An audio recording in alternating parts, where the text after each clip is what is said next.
دجالی دور کا فتنہ ایٹ اے ٹائم نوجوان دو ڈیفرنٹ بندوں کے فین ہوں گے، ایک دینی اسکالر کے اور ایک ایٹ اے ٹائم ایک بے غیرت بے حیا بندے کے فین ہوں گے. اس سے بھی آ کے آٹوگراف لیں گے، اس سے بھی آ کے آٹوگراف لیں گے. یہ کون سا دور ہے؟ کس کنفیوژن کے اندر ہے؟ یہ کون سا فتنہ ہے؟ اسرائیل کی آرمی کے اندر مسلمان ہوں گے اور نماز پڑھ رہے ہوں گے. میں نے ویڈیو دیکھی کل پرسوں اور آیت پڑھ رہا ہے یا ایھا الانسان ما غرک بربک الکریم. ایسی کنفیوژن، ایسا فتنہ، ایسا دور شیطان اس قدر حلول کر جائے کہ وہ لگے ہی نہ کہ یہ انسان ہے. اور اسی طریقے کی کوئی مخلوق جو ہے وہ دجال ہی ہوگا جس کے پاس ایسی طاقتیں ہیں، ڈائریکٹ شیطانی طاقتیں ہیں کہ جس کے ذریعے سے وہ ایسے ایسے کرشمے کر دے گا کہ لوگ اس پر ایمان لے آئیں گے.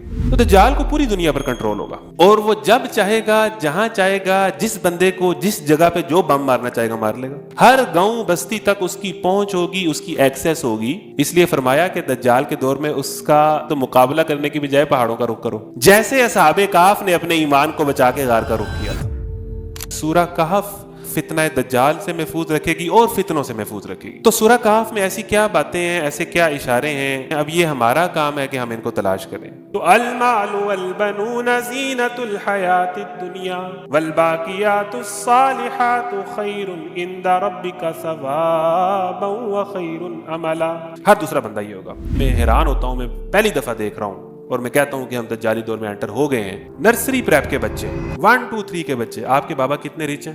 اتنا دل کے اندر ہے پیسہ، اتنا دل کو لباتا ہے پیسہ، اور پیسے سے وابستہ لگژریز اور وہ روٹیاں اور وہ برانڈ. اعوذ باللہ من الشیطان الرجیم، بسم اللہ الرحمن الرحیم.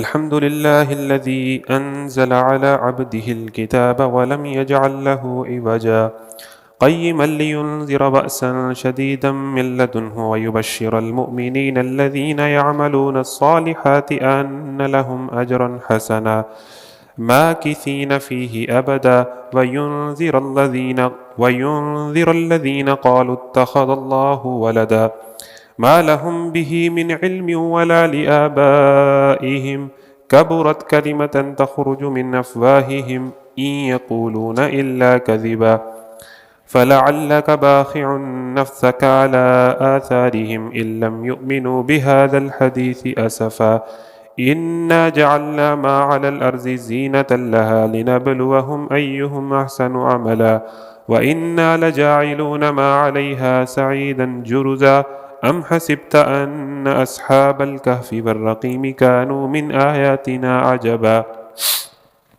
إذ أوى الفتية إلى الكهف فقالوا ربنا آتنا من لدنك رحمة وهيئ لنا من أمرنا رشدا فضربنا على آذانهم في الكهف سنين عددا ثم بعثناهم لنعلم أي الحزبين أحصى لما لبثوا أمدا نحن نقص عليك نبأهم بالحق إنهم فتية آمنوا بربهم وزدناهم هدى وربطنا على قلوبهم إذ قاموا فقالوا ربنا رب السماوات والأرض لن ندعو من دونه إلها لقد قلنا إذا شططا هؤلاء قوم اتخذوا من دونه آلهة لولا يأتون عليهم بسلطان بين فمن أظلم ممن افترى على الله كذبا وإذ اعتزلتموهم وما يعبدون إلا الله فأووا إلى الكهف ينشر لكم ربكم من رحمته ويهيئ لكم من أمركم مرفقا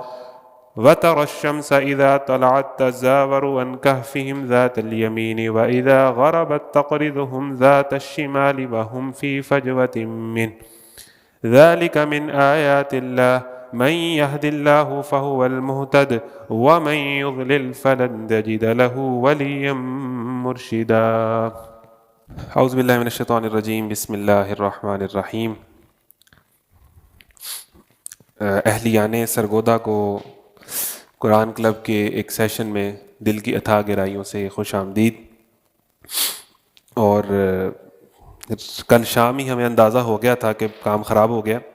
اس کی وجہ یہ ہے کہ تعلیمی اداروں کے بند ہونے کا نوٹیفیکیشن آیا، لیکن ہم نے یہ فیصلہ کیا کہ ہم نے اس کو اب چونکہ ہم نے ارینجمنٹس کر لی ہیں تو اب ہم اس کو کریں گے. اب وہ 1 دن کریں گے، 2 دن کریں گے، 3 دن کریں گے، وہ انشاءاللہ آج ہی فیصلہ ہو جائے گا لوگوں کو دیکھ کے.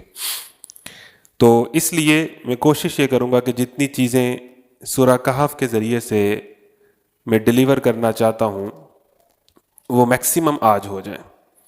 باقی یہ ہے کہ اگر یہ پروگرام جو کہ ہم آخر میں فیصلہ کر لیں گے کہ کل اور پرسوں بھی چلے تو اس صورت کے اندر جو ہے بہت ساری چیزیں ایسی ہیں کہ جو سورہ کہف پر بیان کر بھی دی جائیں تو پھر بھی رہ جاتی ہیں.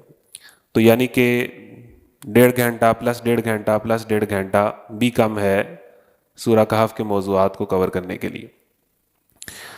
اور سورہ کہف جو دجال کے فتنے سے محفوظ رکھے گی، جس کے متعلق یہ ساری باتیں ہم سنتے ہیں، سننے کو ملتی ہیں، اس صورت کے اندر اور مجموعی طور پر قرآن اور حدیث کے اندر ہمارے اللہ کے نبی نے ہمیں بے شمار باتیں بتا دی ہیں. یعنی کوئی یہ نہیں کہہ سکتا کہ اینڈ آف ٹائمز کے اندر مجھے پتہ نہیں تھا. اگر کوئی قرآن پڑھے تو اسے ساری باتیں واضح طور پر نظر آ جائیں گی، اشارے مل جائیں گے. حدیث پڑھے کہ بھئی اینڈ آف ٹائمز میں کیا ہوگا اور اپنے ایمان کی حفاظت اور فتنوں سے اپنے آپ کو کیسے محفوظ رکھنا ہے. اب کوئی اس کو سرے سے پڑھے ہی نہ، یا بس اس کی تلاوت تک محدود رہے یا برکت تک محدود رہے، تو یہ تو ساری قوم ہی کر رہی ہے. تو اصل بات یہ ہے کہ سورہ کہف کے اندر جو موضوعات ہیں، جو باتیں ہیں، وہ کیا ہیں.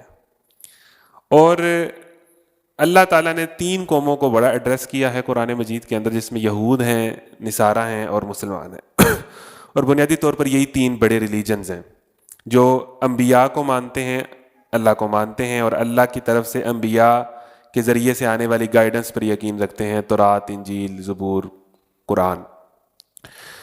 اور یہی 3 قومیں جو ہیں اینڈ آف ٹائمز کے اندر انہی تینوں کے درمیان لڑائی ہوگی، جو بہت بڑی جنگ ہوگی. قیما لینذر بأسا شدیدا، بہت بڑی جنگ. اور اس جنگ کا جو اینڈ ریزلٹ ہے جس میں امام مہدی بھی شامل ہیں، حضرت عیسیٰ بھی شامل ہیں، دجال سے جو مقابلہ ہوگا اور جو مسلمانوں کا لشکر ہوگا، وہ انہی 3 یہ جو حضرت ابراہیم کی اولاد ہیں، جن میں سے ایک نبی سے حضرت نبی کریم صلی اللہ علیہ وسلم آئے حضرت اسماعیل کی اولاد میں سے، اور دوسرے جو بیٹے ہیں اسحاق، ان کی اولاد میں سے عیسیٰ بھی آئے اور موسیٰ بھی آئے. تو موسیٰ تک تو یہود ان کو مانتے ہیں، لیکن حضرت عیسیٰ کو وہ نہیں مانتے. یعنی وہ سٹل ایک نبی کی تلاش میں ہیں جو ان کی کتابوں میں جس کی پیشین گوئی ہوئی ہے، اپنے بغض اور اس کی وجہ سے. تو اسی طریقے سے وہ اس دور کے اندر بھی جب نبی کریم صلی اللہ علیہ وسلم مبعوث ہو رہے تھے تو تب بھی وہ ایک نبی کی تلاش میں تھے، اور جو بھی اس طرح کا معاملہ ہوتا تھا تو جا کے تحقیق کرتے تھے. اور ایک واقعہ تو بڑا مشہور ہے کہ ایک صحابیہ مسلمان ہونے سے پہلے بتاتی ہیں کہ میرے ابا اور میرے چچا دونوں یہودی عالم دین تھے، اور جب خبر ملی کہ مدینہ میں ایک شخص آیا ہے جو نبوت کا دعویٰ کرتا ہے صلی اللہ علیہ وسلم، تو وہ اس سے ملنے گئے. اور ظاہر ہے ان کی اپنی نشانیاں تھیں کہ ماتھے کے پیچھے کیا ہے اور ہدیہ لیتے ہیں کہ نہیں لیتے وغیرہ وغیرہ، وہ ٹیسٹ کرتے تھے. تو جب وہ واپس آئے مل کے تو وہ بتاتی ہیں کہ میں نے اپنے ابا اور اپنے چچا کی بات سنی کہ وہ کیا باتیں کر رہے ہیں. تو ایک نے کہا کہ ہاں جی کیا خیال ہے، نبی ہے؟ دوسرے نے کہا کوئی شک نہیں ہے یہ نبی ہے. ہاں جی پھر کیا کرنا ہے؟ دوسرے نے کہا، اس نے کہا کہ جب تک جان میں جان ہے میں اس کی مخالفت کروں گا. یعنی پورا یقین ہے کہ یہ نبی ہے، لیکن چونکہ یہ جو اس کی باتیں ہیں ڈائریکٹ ہمارے مفادات پہ زد پڑ رہی ہے، ہمارے ایجنڈے پہ زد پڑ رہی ہے، ہمارے نیٹ ورک پہ زد پڑ رہی ہے، یہ نہیں ہوگا. جب تک جان میں جان ہے میں اس کی مخالفت کروں گا. تو بغض تو اپنی جگہ موجود ہے، اور ڈھٹائی اور تعصب بھی اپنی جگہ موجود ہے. تو اسی طریقے سے جو حضرت عیسیٰ کے متعلق ان کا تھا، حضرت عیسیٰ کے بھی یہود نے سخت مخالفت کی، ایون جو اپنے تئیں ان کو صلیب پر چڑھا دیا. اور ہمارا یہ عقیدہ ہے کہ اللہ تعالیٰ نے ان کو آسمانوں پر اٹھا لیا اور وہ قرب قیامت میں دوبارہ آئیں گے اور دجال سے مقابلہ کریں گے. اور اس میں آپ دیکھ لیں کہ دونوں چیزیں بڑی ملتی ہیں کہ وہ مسیح دجال، اس کا نام بھی مسیح ہے، جو جس کی پناہ نبیوں نے بھی مانگی ہے کہ اعوذ بک من فتنۃ المسیح الدجال، اور حضرت عیسیٰ کا نام بھی مسیح ہے. تو وہ بہت سارے معاملات میں کاپی کرے گا حضرت عیسیٰ کو. اچھا خیر، اس میں بہت ساری باتیں چکنی چپڑی ہوتی ہیں جو مطلب مزہ آتا ہے سننے کا، لیکن ان کی کوئی حقیقت نہیں ہوتی. بہت ساری باتیں صحیح حدیث کے اندر آئی ہیں، ایسے ہوگا ایسے ہوگا ایسے ہوگا ایسے ہوگا. پھر اس میں بہت ساری آراء ہیں. مطلب کچھ لوگ کہتے ہیں کہ نہیں ایک سسٹم کا نام ہے یہ جو دجالی سسٹم ہے، یہ اس کا نام ہے. بہت ساری باتیں ہیں. خیر اس میں سے ایک حدیث جو بڑی مشہور ہے وہ بہت سارے اینگلز چینج کر دیتی ہے. وہ ایک صحابی جو اسلام قبول کرنے سے پہلے ایک جزیرے میں گم گئے. دیکھیں نا یہ ایونٹس اللہ تعالیٰ کرواتا ہے, اور اس جزیرے کے اندر ظاہر ہے کہ سمندر میں کہیں گمے ہیں تو کشتی کسی جزیرے پہ جا کے ٹکی ہے, پھر جزیرے میں گئے ہیں تو وہاں کسی غار میں ان کی دجال سے ملاقات ہوئی ہے. یہ صحیح واقعہ ہے. اب وہ شکل تو بدل سکتا ہوگا, ظاہر ہے اس کے پاس طاقتیں ہیں, تو وہ اس طرح آیا کہ بھئی وہ بال ہی بال ہیں, گویا بالوں کا ایک گچھا ہے اور زنجیروں سے جکڑا ہوا ہے. جب اس سے ملاقات ہوئی ہے تو اس نے کچھ سوال پوچھے ہیں کہ فرات کا پانی اور فلانا جو پھل ہے وہ ابھی بھی درخت ہے, ابھی بھی پھل دیتا ہے, اور کیا حجاز میں کسی نبوت کا اعلان ہوا ہے. اس نے یہ ساری باتیں پوچھی. تو انہوں نے کہا جی بالکل, مکہ میں ایک شخص نے نبوت کا دعویٰ کر دیا. اور اس نے کہا کہ وہی نفع میں رہے گا. دجال نے کہا جو ان کی بات مان لے. یعنی وہ بنیادی طور پر اچھی باتیں بھی بعض اوقات بہت برے شخص سے پتہ چل جاتی ہیں. آپ کو پتا ہوگا کہ آیت الکرسی شیطان نے سکھائی تھی ایک صحابی کو کہ یہ پڑھ لو میں رات کو نہیں آؤں گا. تو بڑے بڑے برے شخص سے بڑی بڑی اچھی بات پتہ چل جاتی ہے. ایون اس واقعے کے بعد ہی حضرت تمیم داری حضور کے پاس آئے اور انہوں نے اسلام قبول کیا. ٹھیک ہے. پھر اسی طریقے سے یہ وہ فتنہ ہے کہ جس کے متعلق انبیاء نے ذکر کیا ہے, ہر نبی نے اپنی قوم کو ڈرایا ہے کہ اس سے بچنا, اس سے پناہ مانگی. اور نبی کریم صلی اللہ علیہ وسلم نے باقاعدہ دعا میں اللہم انی اعوذ بک عذاب القبر اور کئی طرح کے اس سے, اور پھر اینڈ پر واعوذ بک من فتنۃ المسیح الدجال. پھر اسی طریقے سے حضور کے دور میں ایک واقعہ یہ بھی ہے کہ ایک بندہ تھا, بڑا عجیب سی وہ بچہ سا تھا اور عجیب عجیب گندی گندی باتیں کرتا تھا, اور وہ رات کو سوتا تھا تو جاگ بھی رہا ہوتا تھا, سو بھی رہا ہوتا تھا. عجیب سی وہ جن ٹائپ مخلوق تھا, اور بڑا بدتمیز سا, اور بڑی عجیب سی اس کی حرکتیں تھیں. تو اس کے متعلق مشہور ہو گیا کہ یہ دجال ہے. تو نبی کریم صلی اللہ علیہ وسلم باقاعدہ اس سے ملنے گئے. یعنی اس ٹائم بھی مطلب یہ تھا کہ بھئی یہ کسی بھی ٹائم ظہور ہو سکتا ہے. تو باقاعدہ اس سے ملنے گئے اور پھر کہا کہ نہیں یہ دجال نہیں. مطلب اس کے متعلق مشہور ہو گیا تھا کہ یہ دجال ہے, جس طرح کی اس کی حرکتیں تھیں. تو انسانوں کے اندر ایسی ایسی مخلوقات آ سکتی ہیں کہ جن کے اندر شیطان اس قدر حلول کر جائے کہ وہ لگے ہی نہ کہ یہ انسان ہے. اور اسی طریقے کی کوئی مخلوق جو ہے وہ دجال ہی ہوگا جس کے پاس ایسی طاقتیں ہیں, ڈائریکٹ شیطانی طاقتیں ہیں کہ جس کے ذریعے سے وہ ایسے ایسے کرشمے کر دے گا کہ لوگ اس پر ایمان لے آئیں گے. تو ان ساری باتوں کو مد نظر رکھتے ہوئے نبی کریم صلی اللہ علیہ وسلم نے احادیث کے ذریعے سے بھی جو ہمیں بات بار بار بتائی ہے کہ سورہ کہف جو ہے وہ فتنہ دجال سے محفوظ رکھے گی اور فتنوں سے محفوظ رکھے گی. تو سورہ کہف میں ایسی کیا باتیں ہیں, ایسے کیا اشارے ہیں, ایسی کیا چیزیں ہیں. اب یہ ہمارا کام ہے کہ ہم ان کو تلاش کریں. ہمارا کام ہے کہ ہم اس کو تلاش کریں, قرآن کو پڑھیں, دیکھیں کہ کہاں کہاں کون سی بات ہے, اور آپ کو ایسی ایسی باتیں ملیں گی کہ آپ حیران ہو جائیں گے. ویسے تو پورا قرآن ہی ایسا ہے, لیکن سورہ کہف کو اگر بالخصوص آپ فوکس کر لیں تو اس میں دیکھیں قرآن میں ایک آیت ہے وَلَمَّا يَأْتِهِمْ تَأْوِيلُ, یعنی بہت ساری باتیں ہیں جن کا ابھی تک مفہوم نہیں کھلا. آنے والے زمانوں میں ان آیات کا مفہوم کھلے گا جب حالات چینج ہوں گے. اس طرح گویا قرآن کنسسٹنٹلی اپنی آیات سے معنی دیتا رہے گا اپنے دور کے لوگوں کو. اچھا یہ مطلب ہے, یہ مطلب ہے, یہ مطلب ہے, یہ مطلب ہے, نئے نئے معنی نکلتے رہیں گے ان ادوار کے مطابق, ان حالات کے مطابق. اور اسی طریقے سے سورہ کہف کی تلاوت کے متعلق جو یہ کئی حدیثیں آتی ہیں کہ اس کی پہلی 10 آیات اور آخری 10 آیات یہ فتنے سے حفاظت کرتی ہیں. اسی طریقے سے جو سورہ کہف پڑھتا ہے اس کے اوپر نور آ جاتا ہے, اس کے اور خانہ کعبہ تک نور کی روشنی ہو جاتی ہے, اور پھر اگلے ہفتے تک کے اس کے گناہ معاف ہو جاتے ہیں. کئی حدیثیں مختلف صحتوں کے ساتھ. اور اسی طریقے سے جو سورہ کہف کی تلاوت کرے گا وہ 8 دن تک فتنوں سے محفوظ رہے گا, اور ان 8 دنوں میں اگر دجال بھی آ گیا تو وہ ان سے محفوظ رہے گا. تو سورہ کہف کی تلاوت بڑی خاص ہے اس دور میں, اور جمعے کے دن بالخصوص تلقین. تو اب سٹارٹ یہ کرتے ہیں کہ بھئی یہ سورہ کہف کا معاملہ ہے کیا. اب اس میں آپ تھوڑا سا مزید غور کرتے چلے جائیں تو سورہ کہف سے پچھلی سورت کا نام ہے بنی اسرائیل, وہی دوسری قوم یہود. اور سورہ کہف سے اگلی سورت کا نام ہے سورہ مریم, حضرت عیسیٰ کی والدہ. تو آپ اس اعتبار سے بھی دیکھیں کہ یہ بڑا کنیکشن ہے عیسائی, یہود اور مسلمان, یہ جو 3 فیتھس ہیں ان کا آپس میں، اور پھر خصوص جو فلسطین اور بیت المقدس والا مقام ہے، اس میں جو ایک متنازع جس کے لیے جنگ ہے، اور آخری دور میں سب سے بڑی جنگ ادھر ہی ہونی ہے، ٹھیک ہے، اور لوگوں نے سمٹ کے ادھر آ جانا ہے. تو یہ سارے حالات ہر دور میں شکلیں بنتی ہیں. لوگ کہتے ہیں جی قیامت قریب آ گئی، بس حالات قریب آ گئے، پھر وہ چینج ہو جاتے ہیں، پھر کچھ دیر بعد ایسے حالات بنتے ہیں، پھر وہ چینج ہو جاتے ہیں. تو قیامت کا علم تو اللہ کو ہی ہے، تو وہ تو بس ہم کہہ ہی سکتے ہیں. اکثر ہر دہائی میں ہی کوئی ایسی بات ہوتی ہے کہ قیامت آئی. تو یہ جو اس طرح کی بات ہے نا کہ قیامت آئی، یہ کوئی ایسی بات نہیں ہے کہ وہ تو ان اللہ عندہ علم الساعہ، تو اللہ تعالیٰ نے نبیوں کو بھی نہیں بتایا، وہ تو اللہ تعالیٰ کو ہی علم ہے. لیکن یہ ہے کہ جو نشانیاں حضور صلی اللہ علیہ وسلم ہمیں بتا گئے ہیں، جو چھوٹی نشانیاں ہیں، جو بڑی نشانیاں ہیں، وہ تو چیخ چیخ کے کہہ رہی ہیں کہ قیامت آئی، چیخ چیخ کے کہہ رہی ہیں. اور ایسی چیزیں ہمارے سامنے آ رہی ہیں کہ بندہ حیران ہو جاتا ہے کہ بھئی اس سب چیزوں کے باوجود بھی لوگوں کو فرق نہیں پڑ رہا، لوگ اپنی زندگی میں مصروف ہیں. تو وہ ساری چیزیں بھی ہم دیکھتے ہیں. تو آغاز اس طرح کرتے ہیں کہ اب لوگ کہتے ہیں کہ سورہ کہف کیسے فتنے سے محفوظ رکھے گی.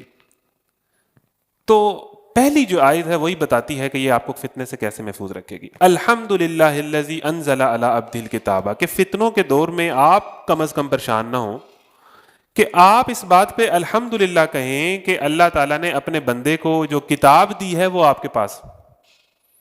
تو اس سے یہ پتا چلا کہ فتنوں کے دور میں جو چیز آپ کو محفوظ رکھے گی وہ تو قرآن ہے.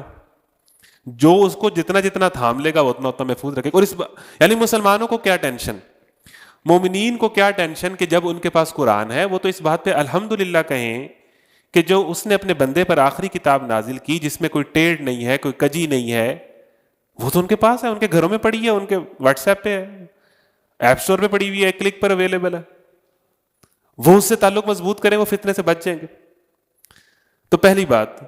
اور دوسری بات یہ کہ قیما لینذر بأسا شدیدا، دوسری آیت کہتی ہے کہ یہ قائم کتاب ہے تاکہ یہ ڈرا دے بڑی آزمائش سے، اور اس کا ایک ترجمہ یہ ہے بڑی جنگ سے، یا بہت بڑی جنگوں سے، اور اس کے نتیجے میں ہونے والی جو سفرنگز ہیں، جو لوگوں پر حالات آئیں گے اس سے.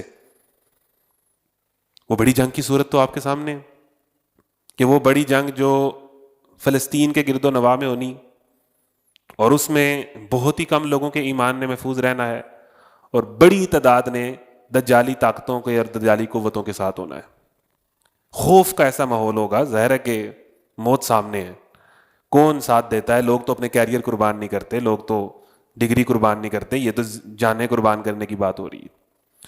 تو ایک بڑی جنگ سے بھی ڈرا دے، جو اب آپ دیکھیں کہ دوسری آیت میں ہی، تاکہ یہ ڈرا دے بڑی جنگ سے، بڑے عذاب سے، من لدنہ ویبشر المؤمنین الذین، اور ساتھ ہی خوشخبری دے دے مومنین کو جو ایمان لائے اور نیک عمل کیے، ان کے لیے اچھا اجر ہے جس میں وہ ہمیشہ رہیں گے. اور ان لوگوں کو ڈرا دے جنہوں نے کہا کہ اللہ نے بیٹا بنایا. دوسری آیت میں بات ہوگی کہ یہ بڑی جنگ ہمیں تو لگ رہا ہے یہود سے ہونی ہے، تو یہ کون ہے جنہوں نے کہا کہ اللہ نے بیٹا بنایا؟ یہ تو اور ہے. تو جنہوں نے اللہ نے بیٹا بنایا، اس کا مطلب یہ ہے کہ وہ جن سے جنگ ہونی ہے وہ صرف ایک نہیں ہوں گے، بلکہ ان کی بیک پہ پورے طریقے سے وہ لوگ ہوں گے جنہوں نے کہا کہ اللہ نے بیٹا بنایا. وہ قوتیں موجود ہوں گی، اور آپ کو گٹھ جوڑ نظر آ رہا ہے پورے طریقے سے امریکہ کا اور اسرائیل کا، پورے طریقے سے گٹھ جوڑ ہے، بالکل وہ ایک ہی ہیں، ایک پہ حملہ دوسرے پہ حملہ تصور کیا جاتا ہے. تو ان دو گروہوں سے جو کہ مل جائیں گے، ٹھیک ہے، اور اس سے ایک بہت بڑی جنگ ہوگی اور بہت برے حالات آئیں گے. اور اس نتیجے میں دو ہی آپشن ہے کہ جو مومنین کو خوشخبری دے دے جو قرآن کو تھام لیں، قرآن کو اپنا ملجا و ماوا بنا لیں، قرآن کو سمجھنے میں قرآن کے ساتھ کنیکشن مضبوط کر لیں، اور پھر ان کو خوشخبری دے دے، پلس یہ کہے کہ ان لہم اجرا حسنا، کہ ان کے لیے بہترین اجر ہے، این ممکن ہے کہ انہیں دنیا میں کچھ نہ ملے. تو یہ بھی ذہن میں رکھیں کہ بعض ایسے حالات بھی آ سکتے ہیں کہ آپ کو دین پہ چلنے کے نتیجے میں کوئی ریوارڈ دنیا میں نہ ملے، سارے ہی آخرت میں ملنے ہوں. یعنی ایسے حالات آ جائیں کہ دین پر چلنے کے نتیجے میں الٹا مشکل ہی ہو، کیریئر بھی ڈسٹرب ہو، زندگی بھی ڈسٹرب ہو، فیملی بھی ڈسٹرب ہو، کوئی مطلب ایسی چیز نہ ہو کہ جو آپ کو لگے کہ یار نہیں، کوئی سامنے چیز نظر نہیں آ رہی دنیا کے اندر، سب کچھ جو ملنا ہے آخرت میں ہی ملنا ہے.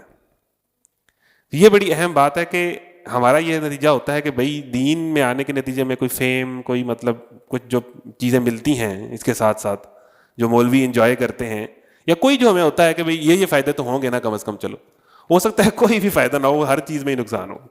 تو ان لہم اجرا حسنا، تو انہیں خوشخبری دے دیں کہ قیامت کے دن تمہارے لیے بہت بڑا ریوارڈ ہے جو کہ الٹیمیٹ سکسیس ہے.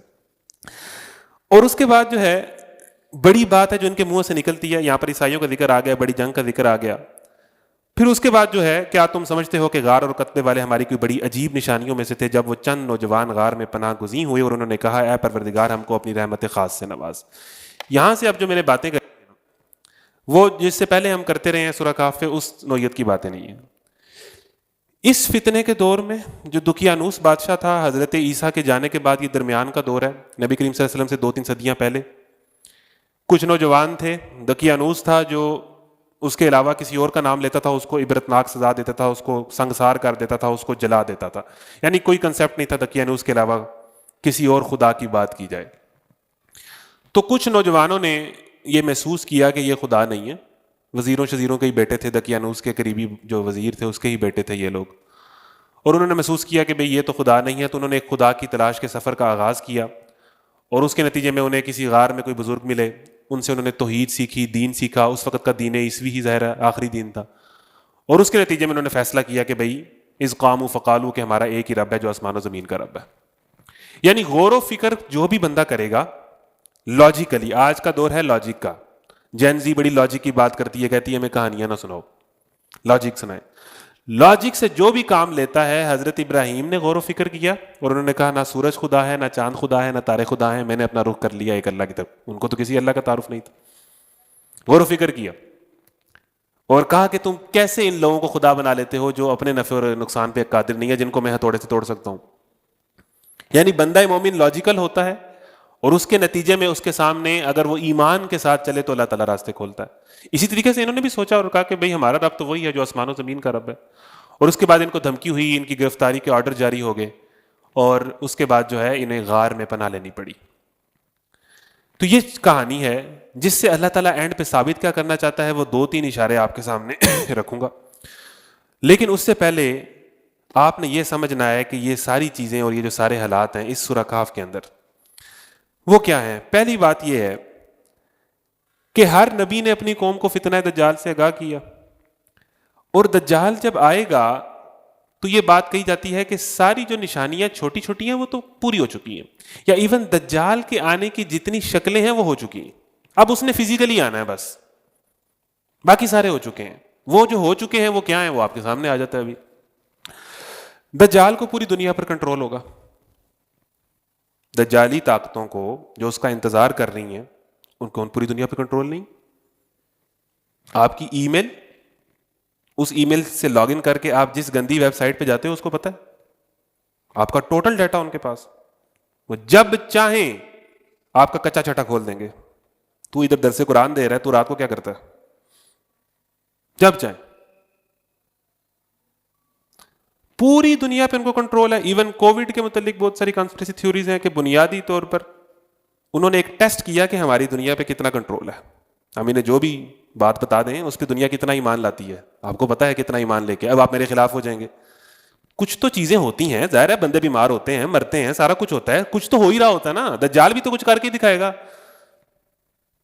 جادوگروں نے بھی تو سانپ بنائے تھے نا. ایسا تو نہیں ہوتا کہ کچھ بھی نہیں ہوتا. کوئی تو چیزیں ہوتی ہیں جو ڈسیپٹیو ہوتی ہیں. کوئی 10% فیکٹ بھی ہوتا ہے، 20% فیکٹ بھی ہوتا ہے، 70% دھوکا ہوتا ہے، اور 70% دھوکا گیم کر جاتا ہے. انہوں نے ایک ٹیسٹ کیا کہ ہماری دنیا پہ کتنا کنٹرول ہے، کہ ہم انہیں کہیں ماسک پہنو تو پہن لیں گے، ایسے کرو تو ایسے کریں گے. کیا دنیا نے، اور پوری دنیا کو انہوں نے ریکارڈ بنایا، ڈیٹا بنایا، سب کچھ کیا. جو تھوڑے بہت ڈیجیٹل نہیں بھی لوگ تھے ان کو ان دنوں میں ڈیجیٹلائز ہونا پڑا، اکاؤنٹ بنانے پڑے، آن لائن لرننگ شروع کرنی پڑی. ہر کسی کا ڈیٹا آیا. تو دجال کو پوری دنیا پر کنٹرول ہوگا، اور وہ جب چاہے گا، جہاں چاہے گا، جس بندے کو جس جگہ پہ جو بم مارنا چاہے گا مار لے گا. آپ کے سامنے نہیں ہے. ایسی کوئی مطلب ایسی بات تو نہیں ہے کہ وہ خامنائی کو جس کمرے میں جس جگہ پہ ہے، اب تو اے آئی کے تھرو میزائل آئیں گے، وہ بندہ اگر دائیں بائیں بھی ہو رہا ہے تو وہ پیچھے ہی جاتے جائیں گے. دجال کو پوری دنیا پر کنٹرول ہوگا. میں کوئی ٹیکنالوجی کے خلاف بات نہیں کر رہا کہ اگر آپ پورا 3 دن سیشن ہوتا تو بہت ساری باتیں ہو سکتی تھی، لیکن یہ ہے کہ آپ کو نظر آئے گا کہ ان کو پوری دنیا پہ کنٹرول ہے. یعنی وہ جو چیزیں ہم کہتے ہیں کہ یہ خدا کے پاس ہیں کہ وہ مجھے دیکھ رہا ہے، دجال ایسا خدا ہوگا، یہ دجالی طاقتیں ایسی خدا ہوگی کہ وہ سب چیزیں تقریباً ان کے پاس ہوں گی ایک شکل میں. وہ مجھے دیکھ بھی رہے ہوں گے، وہ مجھے سن بھی رہے ہوں گے، وہ میرا ڈیٹا ریکارڈ بھی کر رہے ہوں گے. دجال کو پوری دنیا پر کنٹرول ہوگا. ہر گاؤں، یہ حدیثوں میں باتیں آئی ہیں، ہر گاؤں بستی تک اس کی پہنچ ہوگی وایا ٹک ٹاک. اور گاؤں میں جو بیٹھا ہے وہ انفلوئنس ہو رہا ہے بیٹھ کے اپنے کمرے میں، اسے جو چیز پہنچانا وہ چاہ رہے ہیں وہ پہنچ رہی، جو اس کا مائنڈ سیٹ بنانا چاہ رہے ہیں وہ بن رہا ہے، جو اس کا ورلڈ ویو بنانا چاہ رہے ہیں وہ بن رہا ہے. گاؤں گاؤں میں، ہر گاؤں بستی تک اس کی پہنچ ہوگی، اس کی ایکسیس ہوگی. آپ ابھی سیٹلائٹ کھول لیں، دجال کی کہاں نہیں ہے، آپ کی ایکسیس ہے. فاصلے سمیٹ دیے جائیں گے. یعنی ادھر امریکہ اگر کوئی بندہ بیٹھا ہے تو میں اگر اس سے ایک کلک پہ ویڈیو کال پہ لنک ہونا چاہوں تو ہو سکتا ہوں. فاصلے تو رہی نہیں ہے، سرے سے فاصلے ختم ہو گئے، فاصلے تو کوئی نہیں. امریکہ بندہ بیٹھا ہے، 7 سمندر پار بیٹھا ہے، میرے لیے کوئی مشکل نہیں ہے، میں سے ایک کلک پہ لنک ہو سکتا ہوں، بلکہ اس کی شکل دیکھ سکتا ہوں، اس کی وائس سن سکتا ہوں، اس کے جذبات محسوس کر سکتا ہوں، کوئی مسئلہ نہیں. پوری زراعت پر اس کا کنٹرول ہوگا، پوری زراعت پر. یعنی جہاں جہاں کسی طریقے کے کوئی خزانے نکلیں گے معدنیات کے یا کسی لیول پر، اس پہ بھی وہ بھاگ کے کنٹرول کریں گے. جہاں جہاں انہیں ہوگا کہ بھی ادھر ہے کچھ. اکانومی پر، معیشت پر اس قدر کنٹرول ہوگا، اس قدر ان کے ہاتھ میں ہوگی کہ وہ دنیا کو دائیں بائیں کر سکتے ہیں، انہیں کوئی فرق نہیں پڑے گا. پوری زراعت پر ان کا کنٹرول ہوگا. ایون اب آپ دیکھ لیں کہ بیجوں کے اوپر کاپی رائٹس ہیں، آپ کسی کا بیج نہیں لے سکتے. وہ آسمانوں کو حکم دے گا اور بارش رک جائے گی. یہ سارے کام اللہ کرتا ہے. یہ سارے، اس لیے تو ایمان ختم ہوں گے لوگوں کے کہ بھئی سب چیزیں جو یہ کر رہا ہے تو پھر مجھے کسی جو اور ہے بھی میرے سامنے، تو مجھے اس خدا کی جو نظر نہیں آتا اس کو ماننے کی کیا ضرورت ہے. یہ مذاق نہیں ہے. آسمانوں کو حکم دے گا، یعنی جب چاہے وہ موسم کو کنٹرول کر سکتا ہے، جب چاہے گرمی کر سکتا ہے، جب چاہے سردی کر سکتا ہے، جب چاہے بارش برسا سکتا ہے، جب چاہے جس جگہ پہ چاہے برسا سکتا ہے. یہ بھی کوئی لکی چکی بات نہیں ہے آپ کے سامنے. اور اسی طریقے سے دنیا میں جہاں خزانے ہیں ان پر دجالی ملٹی نیشنل کمپنیز کا قبضہ ہوگا. جہاں جہاں خزانے ہیں، جہاں جہاں معدنیات، اور وہ اپنی ایون خدائی شان دکھانے کے لیے مردوں کو بھی زندہ کر دے گا. اچھا، مجھے آج تک نہیں سمجھ آئی تھی، قرآن ایسی کتاب ہے کہ یہ جو حضرت ابراہیم کی ڈیبیٹ ہوئی تھی نمرود سے، اچھا ہم تو اس کو ایم ہی گزار دیتے ہیں کہ نمرود حضرت ابراہیم نے کہا کہ تیرا خدا کون ہے. ابراہیم علیہ السلام نے، ابراہیم علیہ السلام کا آپ اسٹیٹس سمجھ لیں، یہودی بھی ان کو نبی مانتے ہیں، عیسائی بھی ان کو نبی مانتے ہیں، مسلمان بھی نبی مانتے ہیں. ہم تینوں کے رول ماڈلز وہ ہیں. اللہم صلی علی محمد وعلی آل محمد کما صلی تعالی ابراہیم. ہماری نماز نہیں پوری ہوتی. ایون آپ کا خانہ کعبہ، مقام ابراہیم پہ 2 نفل قربانی سارا حضرت ابراہیم سے ہے. اور ربی جعلنی مقیم صلاتی حضرت ابراہیم کی دعا ہے جو آپ نماز کے آخر میں پڑھتے ہیں. ایون حضرت صلی اللہ علیہ وسلم کو دعائے خلیل کہا جاتا ہے. آپ کا خانہ کعبہ بنائے ہی ابراہیم اور اسماعیل نے، وَإِذْ يَرْفَعُ إِبْرَاهِيمُ الْقَوَاعِدَ مِنَ الْبَيْتِ، یعنی اس کی بنیادیں مضبوط کی. تو حضرت ابراہیم کا سٹیٹس کیا ہے؟ تینوں ان کو نبی مانتے ہیں.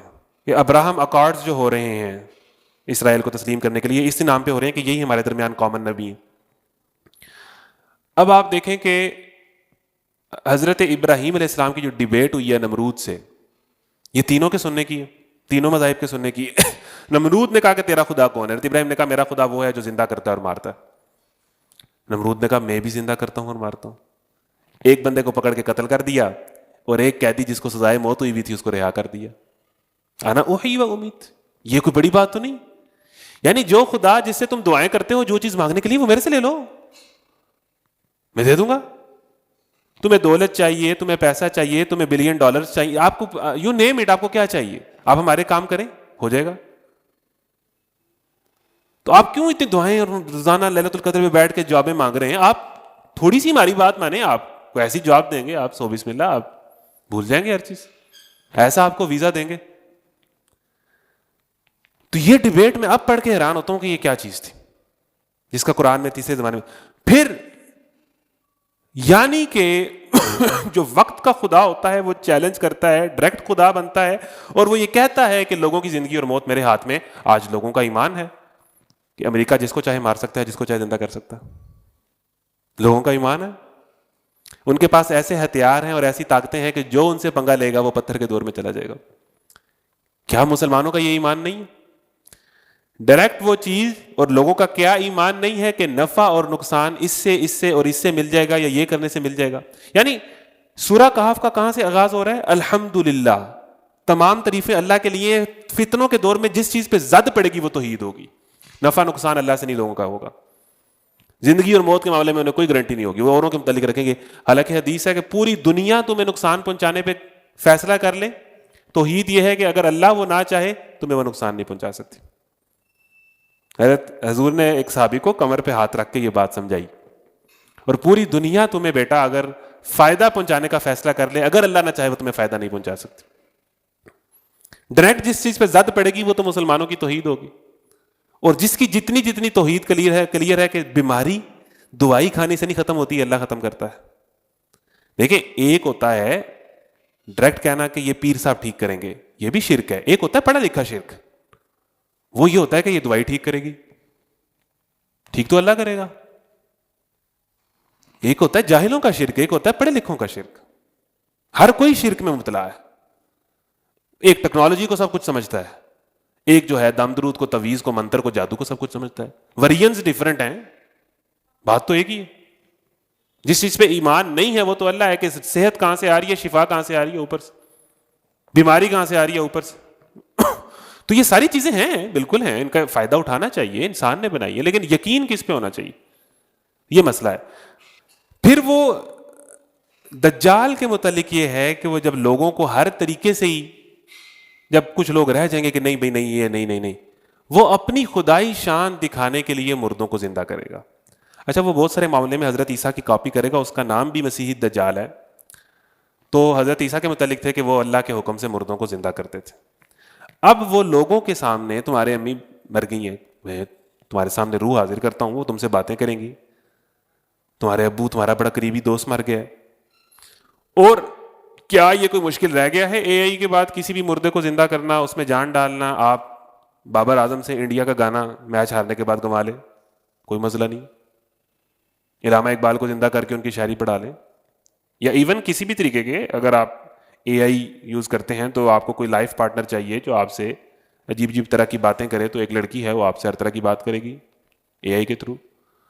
اور اگر آپ اسے بتائیں کہ میری امی کی شکل ایسی تھی اور ابو کی شکل ایسی تھی، وہ بنا دے گا اور وہ آپ سے باتیں کریں گے. ان کا مزاج ایسا تھا، وہ آپ سے. تو ان کی شکلیں تو نظر آ رہی ہیں ہمیں.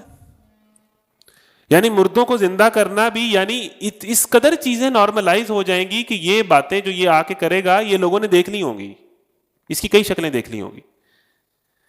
پھر اس کے بعد وہ اپنی خدائی شان دکھانے کے لیے مردوں کو بھی زندہ کر دے گا. پھر وہ ایک واقعہ آتا ہے کہ ایک بندہ آئے گا، وہ اس کے والدین کو یا کسی کو زندہ کرے گا. وہ کہے گا مجھے حضور نے یہ بات بتائی تھی، تو دجال ہے، تو سب سے بڑا جھوٹا ہے. پھر وہ اس کو آرے سے 2 حصوں میں چیرے گا لوگوں کے سامنے، پھر اسے زندہ کرے گا. اسے کہے گا ہاں اب کون خدا ہے؟ وہ کہے گا مجھے حضور نے یہ بات بھی بتائی تھی، تو سب سے بڑا دجال ہے. اور پھر وہ مثال بنے گا، یعنی جس جہنم کو وہ جس جنت کو وہ آفر کرے گا جو اس میں جائے گا وہ جہنمی ہوگا، اور جس جہنم کو وہ آفر کرے گا جو اس میں جائے گا وہ جنتی ہوگا. یعنی جہنم کیا ہے؟ زندگی جہنم بن جائے گی دین پہ چلنے کے نتیجے میں. آزمائشیں، مسائل، بورنگ، پتہ نہیں کیا کیا. اور اس کے بعد اگر میں کہوں کہ ایک چھوٹا سا مظہر ہے، دجال نے جو چیز آفر کی ہے لوگ اس کا انکار نہیں کر سکیں گے. جو وہ جنت آفر کرے گا لوگ اس کا انکار نہیں کر سکیں گے. اس نے تو ابھی صرف پورنوگرافی آفر کی ہے آپ کو. کون بچا ہے جو کہتے ہیں کہ میں فتنہ دجال سے بچ جاؤں گا؟ اس نے تو ابھی ایک اپنا جھلک دکھائی ہے. کون بچا ہے؟ کوئی بھی نہیں بچا. تو اس نے جو چیزیں آپ کو دکھائی ہیں اس میں تو بڑے بڑے نیک شریف لوگ، دین کی بات کرنے والے لوگ، اس قدر اس فتنے میں ہم مبتلا ہیں، اس بے حیائی کے فتنے کے اندر، کہ بچا تو کوئی بھی نہیں ہے. اس نے تو ابھی اپنے ہلکا سا وہ ٹیسٹر ہی دیا آپ کو. تو وہ جو چیز آفر کرے گا اس کے بعد جو پریمیم شکل میں ہوں گی، ادھر کس کے ایمان بچیں گے؟ پھر آگے آتا ہے کہ کچھ لوگ بڑے مومن ہوں گے، ایمان والے ہوں گے، اور وہ کہیں گے مجھے کچھ نہیں ہوتا، مجھے کچھ نہیں ہوتا، میں جا کے اس سے بات کرتا ہوں. وہ جائیں گے اس کے پاس اور اپنا ایمان کھو بیٹھیں گے. یعنی جو بندہ یہ کلیم کرے گا کہ نہیں مجھے پتا ہے، میں کوئی مسئلہ نہیں ہے، لے آئیں دجال کو، مجھے ساری حدیثیں پڑھی ہوئی ہیں، میں نے ساری آیات پڑھی ہوئی ہیں، مجھے پورا پتا ہے وہ کیا کب کیا کرے گا، لے آئیں. جب وہ ان سے ملے گا اور جب ان سے گپ شپ ہوگی تو وہ اپنا ایمان کھو بیٹھیں گے. اس لیے فرمایا کہ دجال کے دور میں اس کا جب وہ پیک پہ چیزیں چلی جائیں تو مقابلہ کرنے کی بجائے پہاڑوں کا رخ کرو, جیسے اصحاب کہف نے اپنے ایمان کو بچا کے غار کا رخ کیا تھا. اس کا مطلب یہ ہے کہ جس طرح کے ماحولوں کے اندر ہم جی رہے ہیں, تھوڑا سا ڈسکنیکٹ آپ کو کرنا پڑے گا. ایمان بچائے نہیں بچ پائے گا اگر آپ نے مستقل ہی موبائل یوز کرنا ہے, مستقل ہی یونیورسٹی میں آنا جانا ہے, مستقل ہی نہیں بچ پائے گا. آپ کو ڈسکنیکٹ میں آنا پڑے گا 3 دن کے لیے, ہفتے کے لیے, ہر مہینے میں آپ کو 3 سے 4 دن ڈسکنیکٹ میں آنا پڑے گا. ظاہر ہے سوسائٹی میں تو رہنا نا, اور وہ بھی کوئی غار میں جا کے ہمیشہ کے لیے غار میں نہیں گئے تھے, انہوں نے باہر ہی نکلنا تھا, اسٹریٹجی کے طور پہ گئے تھے, نکلے بھی وہ تو اللہ نے ان کو. پھر اس کا مطلب یہ نہیں ہے کہ آپ غاروں میں بند ہو جائیں, اور دین تو آپ کی ذمہ داری ہے. آپ نے ایون امریکہ کے اندر سینٹر آف تہذیب کے اندر جا کے بھی پھیلانا ہے دین کو, لیکن یہ ہے کہ آپ نے بہرحال اتنا کنیکٹ نہیں ہونا, کسی سطح کا ڈسکنیکٹ ہی جو آپ کی زندگی میں آئے گا وہ آپ کے ایمان کو محفوظ کرے گا. تو وہ چند نوجوان تھے جو اپنے رب پر ایمان لے آئے تھے. پھر یہاں سے ایک بہت بڑا نقطہ نکلتا ہے کہ ایسے ماحول کے اندر کچھ ہی لوگ ہوں گے جو اپنے ایمان کو بچا پائیں گے. یونیورسٹیوں میں بھی بہت تھوڑے سے ہوں گے, سوشل میڈیا پہ بھی بہت تھوڑے سے ہوں گے, ایون آپ کی فیملی میں بھی ایک آدھا ہی ہوگا. تمہارا یہ کام ہے, سورہ کہف آپ کو بتا رہی ہے کہ ان چند لوگوں میں شامل ہو جاؤ, ان کو ڈھونڈو اور ان میں شامل ہو جاؤ. اس کے نتیجے میں جو پرائز پے کرنی پڑتی ہے کرو. تم کہتے ہو جاب کا مسئلہ ہے, ہم کہہ رہے ہیں کہ جو پرائز پے کرنی کرتی ہے پڑھو. ایون غار میں بند ہو جاؤ, اور ایون تمہارے ڈیتھ وارنٹس جاری ہو جائیں, آگے اللہ پہ چھوڑ دو. وہ سورج سے تمہاری حفاظت کرے گا, وہ کتے سے تمہاری حفاظت کرے گا, وہ دنیا میں تمہیں مثال بنائے گا, وہ تمہیں ایمان کی مضبوطی عطا کرے گا, وہ تمہیں صبر دے گا, تمہیں اچھے دوست دے گا. وَرَبَطْنَا عَلَىٰ قُلُوبِهِمْ, تم کو اپنی خاص رحمت سے نوازے گا. یہ اللہ کرے گا, یہ اللہ کرے گا. تم نے ہمت کرنی ہے, تم نے ہمت کرنی ہے کہ اپنی یونیورسٹی میں, اپنے علاقے میں, اپنے حلقے میں, اپنے ایریا میں چن چن کے ایسے لوگوں میں شامل ہو جانا ہے اور ان کو اپنا دوست بنانا ہے.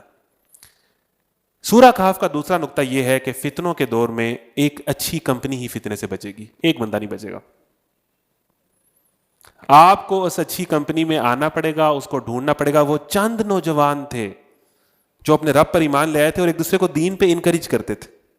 وَرَبَطْنَا عَلَىٰ قُلُوبِهِمْ, پھر ہم نے ان کے دلوں کو مضبوط کیا.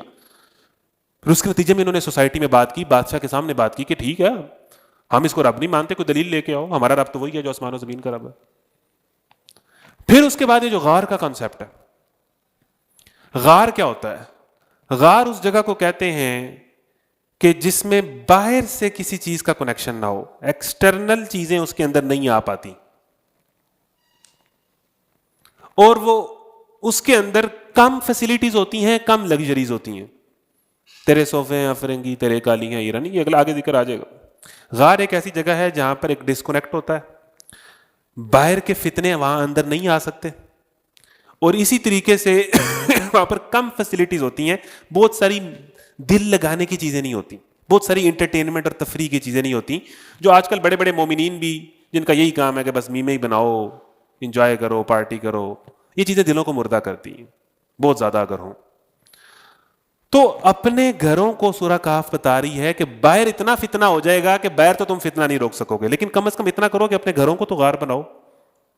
تمہارے گھر تو اس طرح کے ہوں کہ وہاں کوئی فتنہ نہ گھس سکے, پورنوگرافی کا, گندی فلموں کا, بے حیائی کا, میوزک, گھر کو تو اس طرح کر سکتے ہو.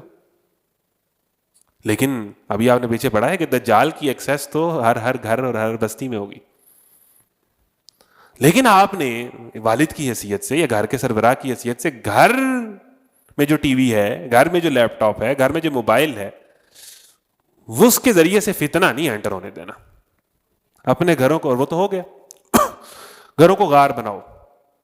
ظاہر چیزیں استعمال کریں گے آپ, ضرورت ہے, اس کے بغیر چارہ نہیں ہے, لیکن ان چیزوں کو آپ نے استعمال کرتے ہوئے تو اپنے گھروں کو کم از کم غار بنا لو کہ جہاں پر کوئی فتنہ نہ گھس سکے. پھر اس کے بعد آگے جو بات ہے میں وہ پڑھ کے بھی حیران ہوتا ہوں کہ آگے چل کے جب ان کو جاگ آئی ہے, جب وہ غار سے نکلے ہیں تو انہوں نے ایک بات کی ہے. مطلب کچھ باتیں تو آپ کے اپنے ذہن میں آتی ہیں نا کہ اچھا یہ بھی یہ بھی یہ بھی یہ بھی. ان کی گفتگو کے اندر ایک ہی بات تھی. جب وہ اٹھے تو انہوں نے کیا کہا کہ کتنی دیر سوئے ہو؟ ایک نے کہا میرا خیال ہے پورا دن سوئے ہیں, ایک نے کہا دن کا ایک حصہ سوئے ہیں, یعنی کچھ 6-8 گھنٹے. انہوں نے کہا اللہ ہی جانتا ہے ہم کتنا سوئے ہیں. یعنی ان کی گفتگو کے اندر آپ کو اللہ بار بار نظر آئے گا.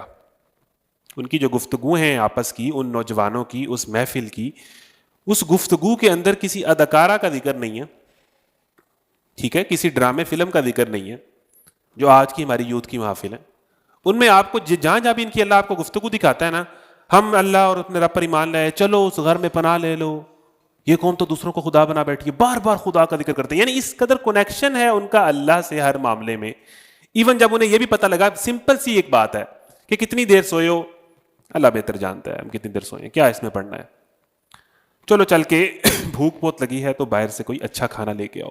اب یہاں پر ایک جو اس نے لفظ کیے ہیں نا، وہ ہے ایھا ازکا طعامن، تلاش کرو کہ سب سے پکیزہ کھانا کہاں سے ملتا ہے. قرب قیامت میں حرام اس قدر عام ہو جائے گا کہ پکیزہ ارننگ اور پکیزہ کھانے ڈھونڈ کے ملیں گے. مسلمان سوسائٹیز میں پکیزہ ارننگز، یہ ڈیجیٹل جتنی ارننگز ہیں ان کے متعلق تو میں شدید شک میں مبتلا ہوں. آج کل ہر دوسرا بندہ فری لانسنگ کر رہا ہے، اور اس کو سمجھیں برائے، اس میں چیزوں کو اہم ہی نہ گھس جائیں، اس میں بہرحال پوری ریسرچ کے ساتھ جائیں. قرب قیامت میں پاکیزہ ارننگ اور پاکیزہ کھانے ایون مسلمانوں کو بھی ڈھونڈ کے ہی ملیں گے. ایھا ازکا طعاما فلیأتکم برزق من، اور جب کھانا لے کے آؤ تو اس میں تھوڑا سا گوشت کا ایک حصہ، برزق من، اس میں سے کچھ کھانا لے آنا ہمارے لیے. بہت اہم بات کرنے جا رہا ہوں. یہ جو زیادہ کھانا ہے نا، زیادہ کھانے کی عادت، مفتوں کی عادت، ہوٹلنگ کی عادت، فوڈ ولاگرز کا دور، اور آج وہاں پر یہ کھل گیا اتنا بڑا برگر، اس کو اگر آپ کھائیں گے تو ایک فری ملے گا، فیملی سائز پیزا. کم کھانا. روزہ کیا ہے؟ روزہ آپ کی شہوت کو توڑتا ہے. جس کا نکاح نہیں ہو رہا اور خواہشات پہ اس پہ قابو نہیں ہے تو حضور نے فرمایا روزے رکھے. روزہ کیسے؟ آپ روزے میں بھوک ہے جو آپ کی شہوت کو توڑتی ہے. آپ شام کو اتنے بکرے کھا لیتے ہو، رات کو پھر باما کرتے ہو. آپ نے افطاری اور سحری کو مینیج کرنا ہے. بھوک شہوت توڑتی ہے. آپ کہتے ہو مجھے رمضان میں بھی فرق نہیں پڑا، تو افطاری میں دیکھو نا کرتے کیا ہو. بھوک شہوت کو توڑتی ہے. کم کھانا اپنے جسم کو ڈسپلن کرتا ہے، ڈیزائرز پر کنٹرول دیتا ہے. فلیاتکم برزق من، ایک تو پاکیزہ رزق ہو، زیادہ کی ضرورت نہیں ہے، پاک رزق ہو، اور اس میں سے کچھ لے آنا. تو یہ جو زیادہ کھانا ہے نا، اور آپ دیکھ لیں کہ اب تو آگے چلیں بات آ جائے گی. 2007-8 کی بات ہے، سرگودا میں المائدہ کھلا. پہلا ہی کوئی ہوٹل تھا، میرا خیال ہے کہ 2-3 ہوں گے پرانے، کیوز ہو گیا اس طرح کچھ. بڑی بات ہوئی کہ بھئی فاسٹ فوڈ کا ایک ہوٹل ہے، وہ ونگز دیتے ہیں سارا کچھ. آپ لوگ مجھے موومنٹ کرتی ہوئی نظر آ رہی ہیں، ذرا میں ڈسٹرب ہوتا ہوں، باتیں نہیں کرنی. تو کبھی ہو گیا مہینے میں ایک آدھا کوئی دن ہوا کہ بھی گئے، امی ابو لے گئے، بڑی بات ہے. اس دن عید ہوتی تھی. اب آپ دیکھیں اگلا فتنہ دولت کا فتنہ آ رہا ہے. میٹرک انٹر کے بچے، 8ویں 9ویں کے بچے، انہوں نے روزانہ باہر سے کھانا کھانا ہے. مجھے آپ یہ بتائیں اگلا فتنہ مال کا فتنہ ہے سورہ کہف کے اندر. پرانے وقتوں میں یا ایون ہمارے بچپن میں مہینے میں ایک آدھا دن ہوٹل ہوتا تھا. جو روزانہ باہر سے کھا رہا ہے کتنے پیسے اس کے لگ رہے ہیں؟ اس کے پاس پیسے کہاں سے آ رہے ہیں؟ آپ کو آدھے مسئلے جو ہیں نا اس ٹائم پاکستان کی اکانومی کے، معیشت کے، یہ آپ کی شاہ خرچی ہیں.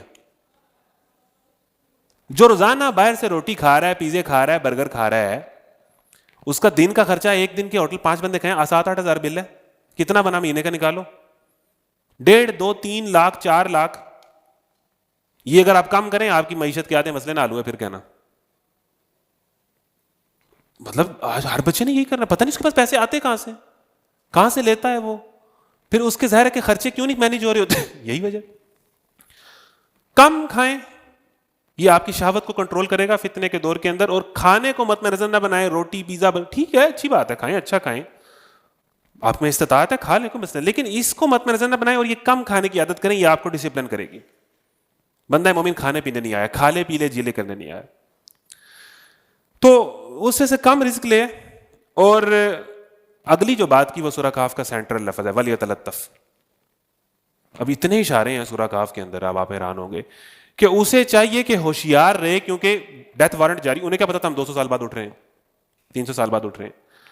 ڈیتھ وارنٹ جاری ہو چکے تھے, ان کو پکڑنا تھا اور سنسار کر دینا تھا. اس نے کہا ہوشیار رہے کہ کوئی تمہیں دیکھ نہ لے. ولیتلطف. اب ولیتلطف کے دو معنی ہیں. ایک معنی ہے کہ اسے چاہیے کہ نرمی سے کام لے, لطف, مہربانی, نرمی سے. ایک اس کا دوسرا معنی ہے اسے چاہیے کہ ہوشیاری سے کام لے, باریک بینی سے کام لے. تو سورہ کاف آپ کو یہ بتا رہی ہے کہ نوجوانوں, فتنے کے دور کے اندر اگر آپ نے اچھی کمپنی بھی جوائن کر لی ہے, قرآن سے تعلق بھی مضبوط کر لیا ہے, ارننگ کے معاملے میں بھی آپ بہت محتاط ہو گئے ہو, اسٹل ہوشیار رہنا. کب کون سا فتنہ, ہوشیار رہنا. ولیتلطف, کون سا فتنہ, کون سے فلم, کون سے ڈرامے, کون سی ریل, کون سے سیاسی اور ریلیجیس لیڈر کے ذریعے سے آپ کے اندر گھس جائے, آپ اس کو فالو کر بیٹھو اور آپ کا مائنڈ سیٹ چینج ہو جائے. کب کون سا فتنہ کس ویڈیو کے ذریعے سے, کس ریل کے ذریعے سے, کس آرٹیکل کے ذریعے سے, کس بک کے ذریعے سے, کس ایک واٹس ایپ اسٹیٹس کے ذریعے سے گھس سکتا ہے. ہوشیار رہنا. ہوشیار رہنا کس کو فالو کر رہے ہو, ہوشیار رہنا کس کو سبسکرائب کر رہے ہو, ہوشیار رہنا کس کے ساتھ اٹھتے بیٹھتے ہو, ہوشیار رہنا اس ڈرامے کے بیک اینڈ پہ میسج کیا ہے جو ساری لڑکیاں دیکھ رہی ہیں, پیچھے کیا میسج دینا چاہ رہے ہیں وہ.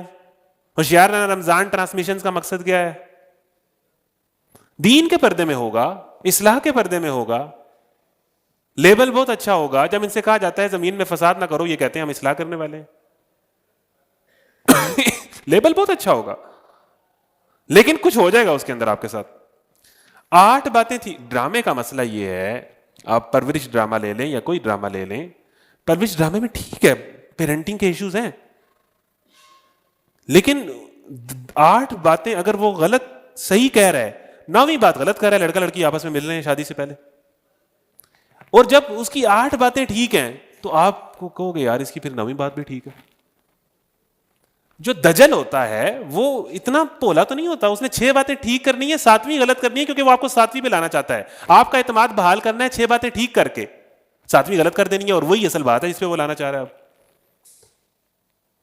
تو دجل سمجھے نا, دجال جو ہے وہ بہت بڑا دھوکے باز. دجل اسی کو کہتے ہیں کہ وہ پتہ ہی نہیں چلتا میرے ساتھ ٹریپ کب ہوا ہے, کب میرے ساتھ ہاتھ ہوا ہے, فلم کے کس ڈائلاگ نے میرے ساتھ, اور ڈرامے کی کس لیرکس نے, اور گانے کی کس جملے نے میرے ساتھ کیا کیا ہے. میرے دین کی بنیادیں ہلا دی ہیں, توحید کی بنیادیں ہلا دی ہیں, مجھے پتہ بھی نہیں چلا میں اس کو گائی جا رہا ہوں. تو دجل تو یہ محتاط رہنا, ہوشیار رہنا کہ کوئی تم پہ انفلوئنس نہ کر لے, ہوشیار رہنا کوئی تم پر قبضہ نہ کر لے, ہوشیار رہنا کوئی تمہیں ٹریپ نہ کر لے. پھر اس کے بعد چونکہ ان باتوں کا ٹائم نہیں ہے, جب یہ پکڑے گئے, پتہ لگ گیا وہ بازار میں کہ یہ تو آج سے 300 سال پہلے کچھ لوگ مسنگ پرسنس تھے, تو یہ تو ان کی بات ہو رہی ہے. ظاہر ہے 300 سال پرانا بندہ, کپڑے الگ, ہیئر اسٹائل الگ, گفتگو الگ, زبان الگ, سکہ جو اس نے دیا وہ الگ پیمنٹ کے لیے. تو اس نے بتایا کہ جی غار سے, اور ان لوگوں کو انہوں نے دیکھا, سلام دعا ہوئی, پھر وہ غار میں گیا, اللہ تعالیٰ نے ان کی روحیں قبض کر لی. پوری سورہ کاف کا یہ واقعہ سنا کے اللہ تعالیٰ کیا کہہ رہا ہے کہ میں نے یہ سارا کام اس لیے کیا کہ تاکہ لوگوں کو پتہ چل جائے کہ قیامت کا دن برحق ہے, اور تم نے مرنے کے بعد زندہ ہو رہے ہیں, اللہ کے سامنے پیش ہونا ہے. جو 300 سال بعد کچھ لوگوں کو اٹھا سکتا ہے وہ تمہیں مرنے کے بعد بھی اٹھا سکتا ہے. اب حضرت ابراہیم کی ڈیبیٹ پہ دوبارہ آئیں, کون زندہ کرتا ہے اور کون مارتا ہے. سارا مسئلہ یہ ہوگا کہ زندگی اور موت کے معاملے میں نظریات بڑے خراب ہو جائیں گے کہ یہ طاقت مجھے مار سکتی ہے. اللہ تعالیٰ نے کہا کہ پھر یہ کر کے دکھاؤ کہ 300 سال کوئی سوئے اور اس کو میں زندہ کروں. میں نے ان کو درمیان میں بھی اٹھا دیا اور میں ان کو مرنے کے بعد بھی اٹھاؤں گا, صرف یہ بتانے کے لیے کہ تم میں مارنے والا اور زندہ کرنے والا اللہ ہے. اس حوالے سے ٹریپ نہ ہونا, اس حوالے سے ٹریپ نہ ہونا. اور ایک منظر تو اللہ روزانہ دکھاتا ہے, آپ رات کو مرتے ہیں, اللہم بسمی کا موت واحیہ, اے اللہ میں تیرے نام سے مرتا ہوں, تیرے نام سے جیتا ہوں. 6 گھنٹے آپ پتہ نہیں کدھر ہوتے ہیں, یہ تو آپ روزانہ دیکھتے ہیں. 1 سیکنڈ میں 6 گھنٹے گزر چکے ہوتے ہیں. 12 بجے سوئے, یوں آنکھ لگی, یوں آنکھ کھولی, 6 بج چکے تھے. آپ بیٹھ کے دوسرے کونے سے اٹھ رہے ہو, آپ کو ہوش نہیں, اور جب آپ اٹھے ہو تو آپ کیا کہتے ہو, الحمدللہ الذی احیانا, اللہ تیرا شکر تو نے مجھے مارنے کے بعد زندہ کیا, بعد ما اماتنا. یہ تو آپ روزانہ دیکھ رہے ہیں. تو مارنے اور مرنے اور جینے کا اختیار, نفع اور نقصان کا اختیار وہ اللہ کے پاس ہے. یہ دجال بھی تمہیں فتنے میں نہ دھوکہ دے پائے, دجالی طاقتیں اور ٹیکنالوجیز بھی تمہارے ایمان کو نہ ہلا پائیں کہ ان سے نفع اور نقصان ہے, اللہ اور ایمان اور دین سے نہیں. پھر اس کے بعد جب ان پر ایک مسجد بنا دی گئی تو ایک بحث شروع ہوئی. سَيَقُولُونَ ثَلَاثَةٌ رَابِعُهُمْ كَلْبُهُمْ وَيَقُولُونَ خَمْسَةٌ سَادِسُهُمْ كَلْبُهُمْ رَجْمًا بِالْغَيْبِ وَيَقُولُونَ سَبْعَةٌ وَثَامِنُهُمْ قُلْ رَبِّي يَعْلَمُ بِعِدَّتِهِمْ مَا يَعْلَمُهُمْ إِلَّا قَلِيلٌ.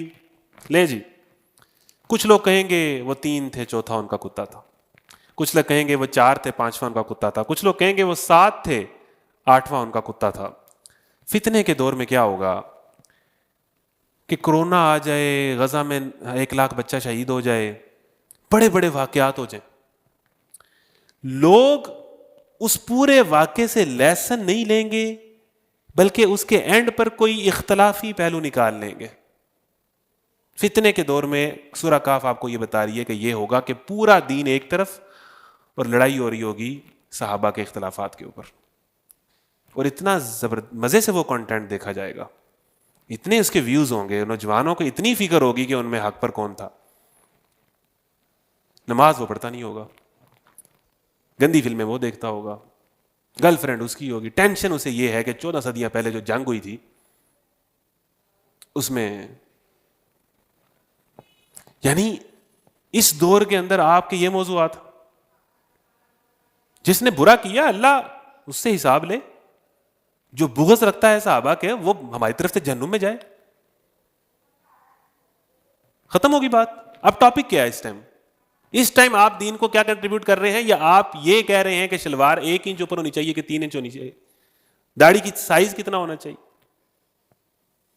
یہ خیار صاحب کبھی کبھی پینٹ شرٹ پہن لیتے ہیں، بڑی غلط بات. ٹوپی بھی نہیں پہنی ہوئی. کتنی اس طرح کی باتیں سننے کو ملتی ہیں. مائنڈ سیٹ دین کو لے کے کیا ہے؟ ٹوپی، شلوار، داڑھی، سب چیزیں دین کا حصہ ہیں، لیکن آپ ان بنیادوں پہ جج کرتے ہیں. آپ کا لوگوں کو دیکھنے کا انداز. اور فتنوں کے دور میں ساری باتیں چھوڑ کے یہی بحث ہو رہی ہوگی کہ شلوار کا سائز، داڑھی کا سائز، کون سا فرقہ حق پہ، رفع یدین والی نماز ٹھیک ہے کہ دوسری نماز ٹھیک ہے. نبی کریم صلی اللہ علیہ وسلم یا جو ولی ہیں وہ قبروں میں سنتے ہیں کہ نہیں سنتے؟ حضور صلی اللہ علیہ وسلم صحیح معنوں میں وفات پا گئے ہیں کہ پردہ فرما گئے؟ نماز میں آمین اونچا کہنا چاہیے کہ نیچا کہنا چاہیے؟ ان چھوڑ دیں. تراویح 8 ہونی چاہیے کہ 20 ہونی چاہیے؟ اس پہ آپ ویڈیو بنائیں، آج بنائیں، گئی وائرل. عوام کو بڑا شوق ہے کہ یہ 20 والا کہ 8 والا ہے، اور 8 والا ہے تو جتنے 8 والے ہیں وہ اس کی ویڈیو شیئر کریں گے، 20 والے گالیاں دیں گے. اگر وہ 20 والا نکلا ہے تو 20 والے اس کی ویڈیو شیئر کریں گے، 8 والے گالیاں دیں گے. 8 پڑھ لو بھائی، 20 پڑھ لو، پڑھو تو صحیح. اور پڑھتے دونوں کوئی نہیں ہے، نہ 8 والے نہ 20 والے. مسئلہ یہ کہ ہیں کتنی. ان کا مسئلہ یہ ہے کہ ان کی تعداد کتنی تھی. یہ ان کا مسئلہ نہیں ہے کہ انہوں نے کیا کیا، کس طرح فتنے سے بچے، کس طرح اپنے ایمان کو پریورٹی دی اور اس کے لیے ہر چیز کو کمپرومائز کیا، اور کس طرح رہتی دنیا کے لیے مثال بنے. یہ ان کا مسئلہ نہیں ہے. ان کا مسئلہ یہ ہے کہ علامہ اقبال کس سن میں پیدا ہوئے، وہ ڈیٹ بتاؤ آپ. اس کی شاعری پتہ ہے، اس کی بات پتہ ہے، وہ چھوڑ دو. حضور کا شجرہ نسب سناؤ، جس نے آدم تک سنا دیا. بلے بلے، کیا بات، بڑا نالج. لیسن کی طرف امتیں نہیں آئیں گی بلکہ انفارمیشن کی طرف جائیں گی، اور انفارمیشن میں اختلافات کریں گی، ان میں لڑیں گی. پوری رمضان ٹرانسمیشن اس پر ہوگی. مذاق، لٹرلی دین کا مذاق. تراویح کے ٹائم پہ انعام گھر، اور اس میں پوچھ رہے ہیں کہ کون سی فلم آپ ریکمینڈ کریں گے عید پہ دیکھنے کے لیے. اور جو لوگ سکھا رہے ہیں دین، پھر حدیث یاد آ گئی. نبی کریم صلی اللہ علیہ وسلم نے فرمایا کہ آنے والے سال دجل کے سال ہوں گے. دھوکہ اس قدر عام ہو جائے گا دجال کے آنے سے پہلے کہ روبیزہ بھی باتیں کرنے لگے گا. صحابہ نے پوچھا روبیزہ کون ہوگا؟ فرمایا کہ نا اہل آدمی، نان سینس آدمی بھی لوگوں کو پڑھی لکھی باتیں بتائے گا. نان سینس آدمی مطلب ایسے نااہل لوگ اتنے وائرل ہو جائیں گے، اور ان کا لوگ آٹوگراف لینے پہ مر رہے ہوں گے کہ بندہ کہے گا یار یہ کیا قوم ہے. آنے والے سال دجل کے سال ہوں گے. ایک فیشن بن جائے گا، دین پہ بات کرنا کول ہے. ایک خانہ کعبہ پہ ویلاگ بناؤ، ایک بیچ پہ جا کے ننگے ہو کے ویلاگ بناؤ، دونوں پہ ویورشپ آئے گی. ایٹ آ ٹائم دجالی دور کا فتنہ، ایٹ آ ٹائم نوجوان 2 ڈفرنٹ بندوں کے فین ہوں گے. ایک دینی اسکالر کے، اور ایک ایٹ آ ٹائم ایک بے غیرت بے حیا بندے کے فین ہوں گے. اس سے بھی آ کے آٹوگراف لیں گے، اس سے بھی آ کے آٹوگراف لیں گے. آپ کا نظریہ کیا ہے بھائی؟ آپ کا نظریہ کیا ہے؟ دونوں ٹھیک ہیں، اب دونوں کے فین ہو. یہ کس دور میں ہم جی رہے ہیں؟ At a time government of Pakistan Tariq Jameel صاحب کو ایوارڈ دے گی، اسی محفل میں محفوظ حیات کو ایوارڈ دے گی. تو تیرے واسطے بھی تالیاں، تیرے واسطے بھی تالیاں، بہت اچھا کام کر رہے ہیں. ایٹ اے ٹائم میرے یوٹیوب پہ 1,00,000 سبسکرائبر ہوں گے، یوٹیوب کے well done, you are making good content, silver button لے لو. اسی طرف جو کوئی ٹک ٹاکر ہے اس کو بھی مل جائے گا، دونوں ہی خوش ہیں. یہ کون سا دور ہے؟ کس کنفیوژن کے اندر ہے؟ یہ کون سا فتنہ ہے؟ اسرائیل کی آرمی کے اندر مسلمان ہوں گے اور نماز پڑھ رہے ہوں گے. میں نے ویڈیو دیکھی کل پرسوں، اسرائیل کی آرمی میں جو عرب مسلمان ہیں وہ نماز پڑھ رہے ہیں باجماعت، اور آیت پڑھ رہا ہے یا ایھا الانسان ما غرک بربک الکریم. اللہ اکبر. ایسی کنفیوژن، ایسا فتنہ، ایسا دور. تو یہ اس دور میں ہم زندہ ہیں کہ یار لوگوں کا کوئی نظریہ ہی نہیں ہے، ہر کسی کے لیے تالیاں بجاتے ہیں، ہر کسی کوئی فین ہے، ہر کسی کو اپریشیٹ کرتے ہیں. وہ بھی ٹھیک ہے، یہ بھی ٹھیک ہے، کیونکہ خود ایک طرف نہیں ہے. کبھی ادھر بھی ہونا چاہتے ہیں، کبھی ادھر بھی ہونا چاہتے ہیں. اپنے ایمان کو بچاؤ، چیزوں سے ڈسکنیکٹ کرو اور صرف اپنے ایمان کی حفاظت کرو. آگے بڑھتے ہیں تو بحث شروع ہوگی کہ ان کی تعداد کتنی تھی. آج آپ کی پوری رمضان ٹریڈیشن میں ان کا کام ہی ہے کہ 4 مولویوں کو بلاتے ہیں چاروں مسلک کے اور ایک اختلافی مسئلہ چھیڑتے ہیں اور وہ آپس میں لڑتے ہیں چاروں. دنیا کو کیا میسج جا رہا ہے؟ اور پورے سوشل میڈیا پہ وہی کنٹینٹ وائرل ہوتا ہے جس میں اختلافی بات ہو، صحابہ کے اختلافات کی بات ہو. یہ کوئی دین کی خدمت نہیں ہے، چاہے جو بھی کر رہا ہو، چاہے جس کو آپ جتنا مرضی پسند ہو. میں ڈنکے کی چوٹ پہ کہتا ہوں یہ کوئی دین کی خدمت نہیں. اس ٹائم نوجوانوں کو اکٹھا کریں، ان کو نماز روزے پہ لائیں، ان کو دین کے لیے کچھ کرنے پہ موٹیویٹ کریں. آپ نے لوگوں کی زبانیں لمبی کر دی، ہر چوتھا بندہ بولی جا رہا ہے وہ ایسا ہے. یہ علماء کو رگڑی جا رہے ہیں، نماز بڑی نہیں ہوتی، جا کے گالیاں دے رہا ہے کسی مولوی کی پوسٹ کے نیچے. بدتمیز بندہ، بے حیا بندہ. کوئی یہ طریقہ کار نہیں. یہ کون سا دین ہے کہ ایک دینی اسکالر کے فالوور اپنے مخالف دینی اسکالر کے فالوور کو گالیاں دے رہے ہیں، روسٹ کر رہے ہیں؟ یہ آپ کو دین نے سکھایا؟ یہ آپ کو آپ کے اس اسکالر نے سکھایا؟ جتنا مرضی آپ سے اختلاف رکھتا ہو، آپ نے ادب سے اختلاف کرنا ہے، تمیز سے بات کرنی ہے، اپنا پوائنٹ آف ویو رکھنا ہے. کوئی روسٹنگ نہیں کرنی، کوئی میم نہیں دینی. کوئی آپ نے اگر یہ کر رہے ہو، آپ جس کے بھی فالوور ہو، آپ نے کوئی دین نہیں سیکھا. آپ نے سوائے بد اخلاقی کے کچھ نہیں سیکھا. اگر آپ دوسرے کو رگڑ دیتے ہو، اے وی انہاں دا ایجنٹ ہے، اے وی انہاں دا ایجنٹ ہے، اے وی انہاں دا ایجنٹ ہے، اے وی چندے کھاندا ہے، اے وی بکاؤ. آپ کو کیا پتا بھائی؟ بیٹھ کے بس تبصرے گاڑی جا رہے ہو. حضرت یوسف کے بھائیوں کا بھی یہ مسئلہ تھا کہ اپنے والد جو نبی ہیں ان کو کہہ رہے ہیں ہم دیکھتے ہیں کہ ہمارے باپ کھلی گمراہی میں. Over smart. اتنی جلدی نہ ججمنٹس پاس کیا کریں، اتنی لوگوں کو پروسیس کر لیں، اور بہتر یہ ہے کہ اپنے ایمان کی فکر کریں. خود دیکھیں گے میں کدھر کھڑا ہوں. آگے بڑھیں تو اللہ تعالیٰ نے بتا دیا کہ فتنوں کے دور میں اس طرح کے لوگوں کو جو اختلافی معاملات پہ زور مارتے ہیں، انہی پہ رہتے ہیں، لوگوں کو اختلاف کی طرف ہی لاتے ہیں، ان کو انفالو کر دیں.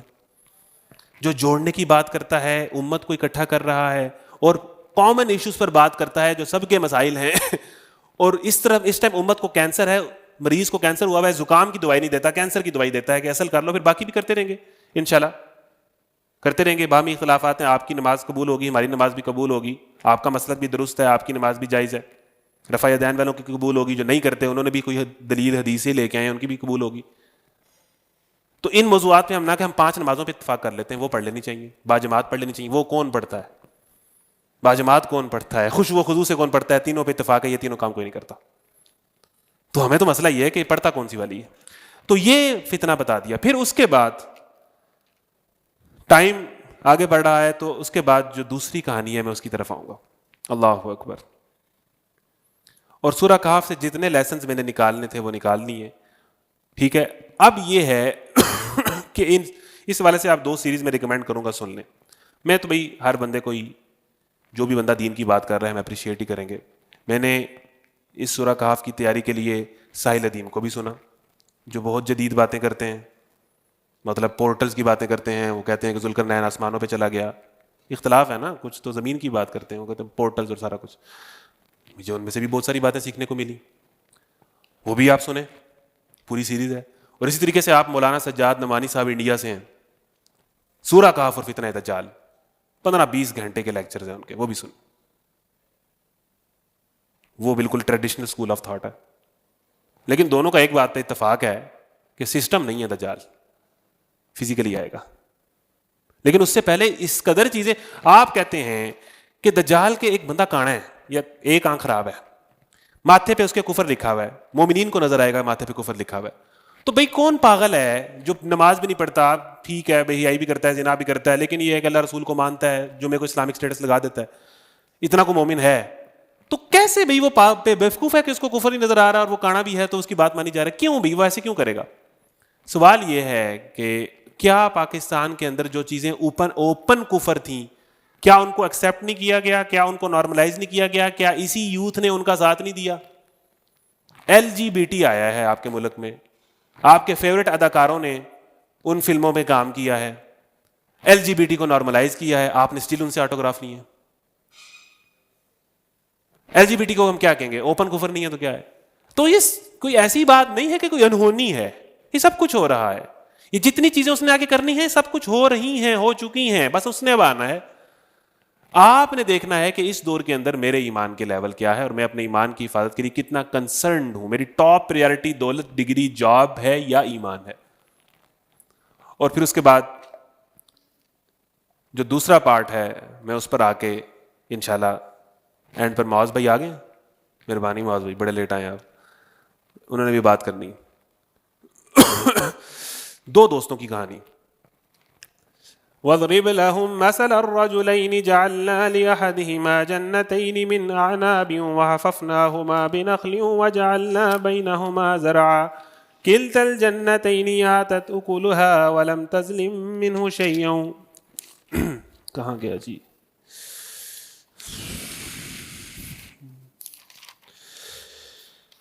ہاں جی.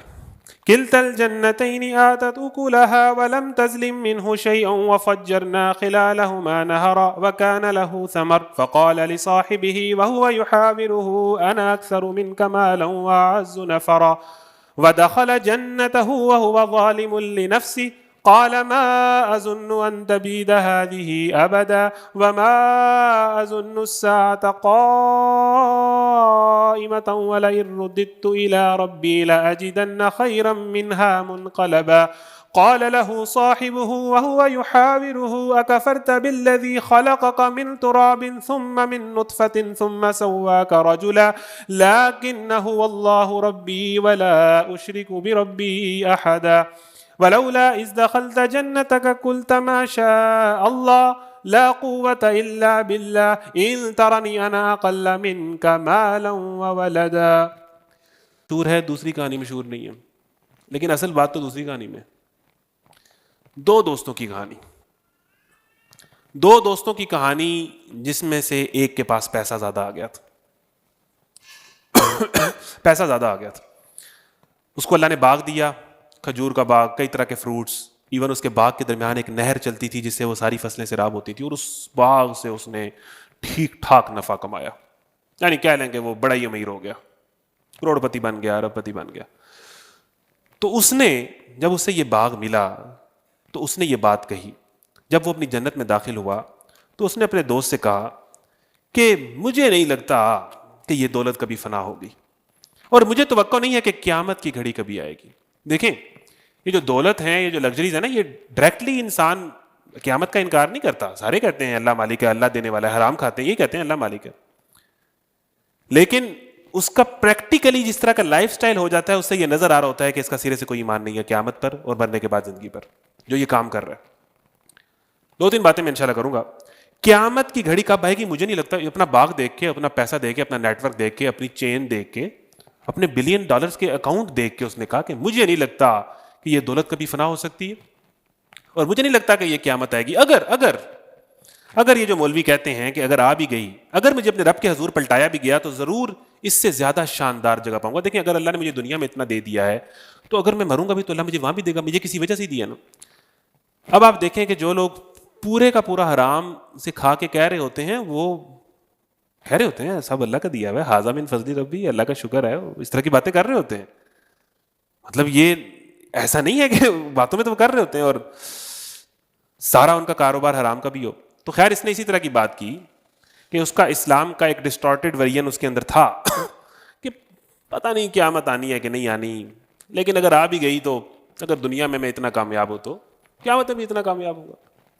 تو اس کا جو دولت تھی اس کے بعد بہت زیادہ اس نے اس کے ایمان کو, عقیدے کو ڈسٹرب کیا. اس کا جو دوست تھا, اس کا جو ہمسایہ تھا, اس نے اس کے گفتگو کرتے ہوئے کہا, کیا تو کفر کرتا ہے اس ذات سے جس نے تجھے مٹی سے اور پھر نطفے سے پیدا کیا اور تجھے ایک پورا آدمی بنا کے کھڑا کیا؟ رہا تو میرا رب تو وہی اللہ ہے اور میں اس کے ساتھ کسی کو شریک نہیں کرتا. پھر اس نے اس کو ایک اور بات کی کہ میں تجھ سے زیادہ مالدار ہوں اور تجھ سے زیادہ دولت رکھتا ہوں. یہ بھی اس نے بات کی. انا اکثر من کا مال ہوں واعز نفرا. ایک غرور جو شو آف آ جاتا ہے ٹک ٹاکوں پہ, ریلز پہ, جب ہم اپنا آئی فون دکھاتے ہیں, اپنا ڈالا دکھاتے ہیں, ہو جاتا ہے نا کہ بھی انسان کا دل کرتا ہے کہ بھئی اب میں نے کسی سے اگر ادھار کا لے لیا تو اب لوگ دیکھیں. تو اس نے یہ بات بھی کر دی, یعنی اس کے منہ سے بڑا بول نکل آیا کہ یار میرے جیسا کوئی نہیں ہے اور میں تیرے سے زیادہ پیسے رکھتا ہوں, تیرے سے زیادہ مال ہے میرے پاس.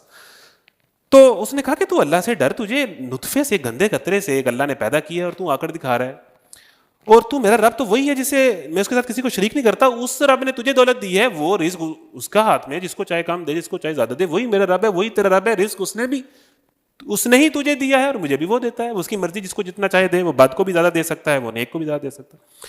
اور جب تو اپنی جنت میں داخل ہوا, یعنی اپنے باغ میں داخل ہوا, تو تجھے کہنا یہ چاہیے تھا اس وقت, تیری زبان سے یہ کیوں نہ نکلا کہ ماشاء اللہ لا قوت الا باللہ, یہ سب کچھ اللہ کی طرف سے, اس میں میرا کوئی کمال نہیں.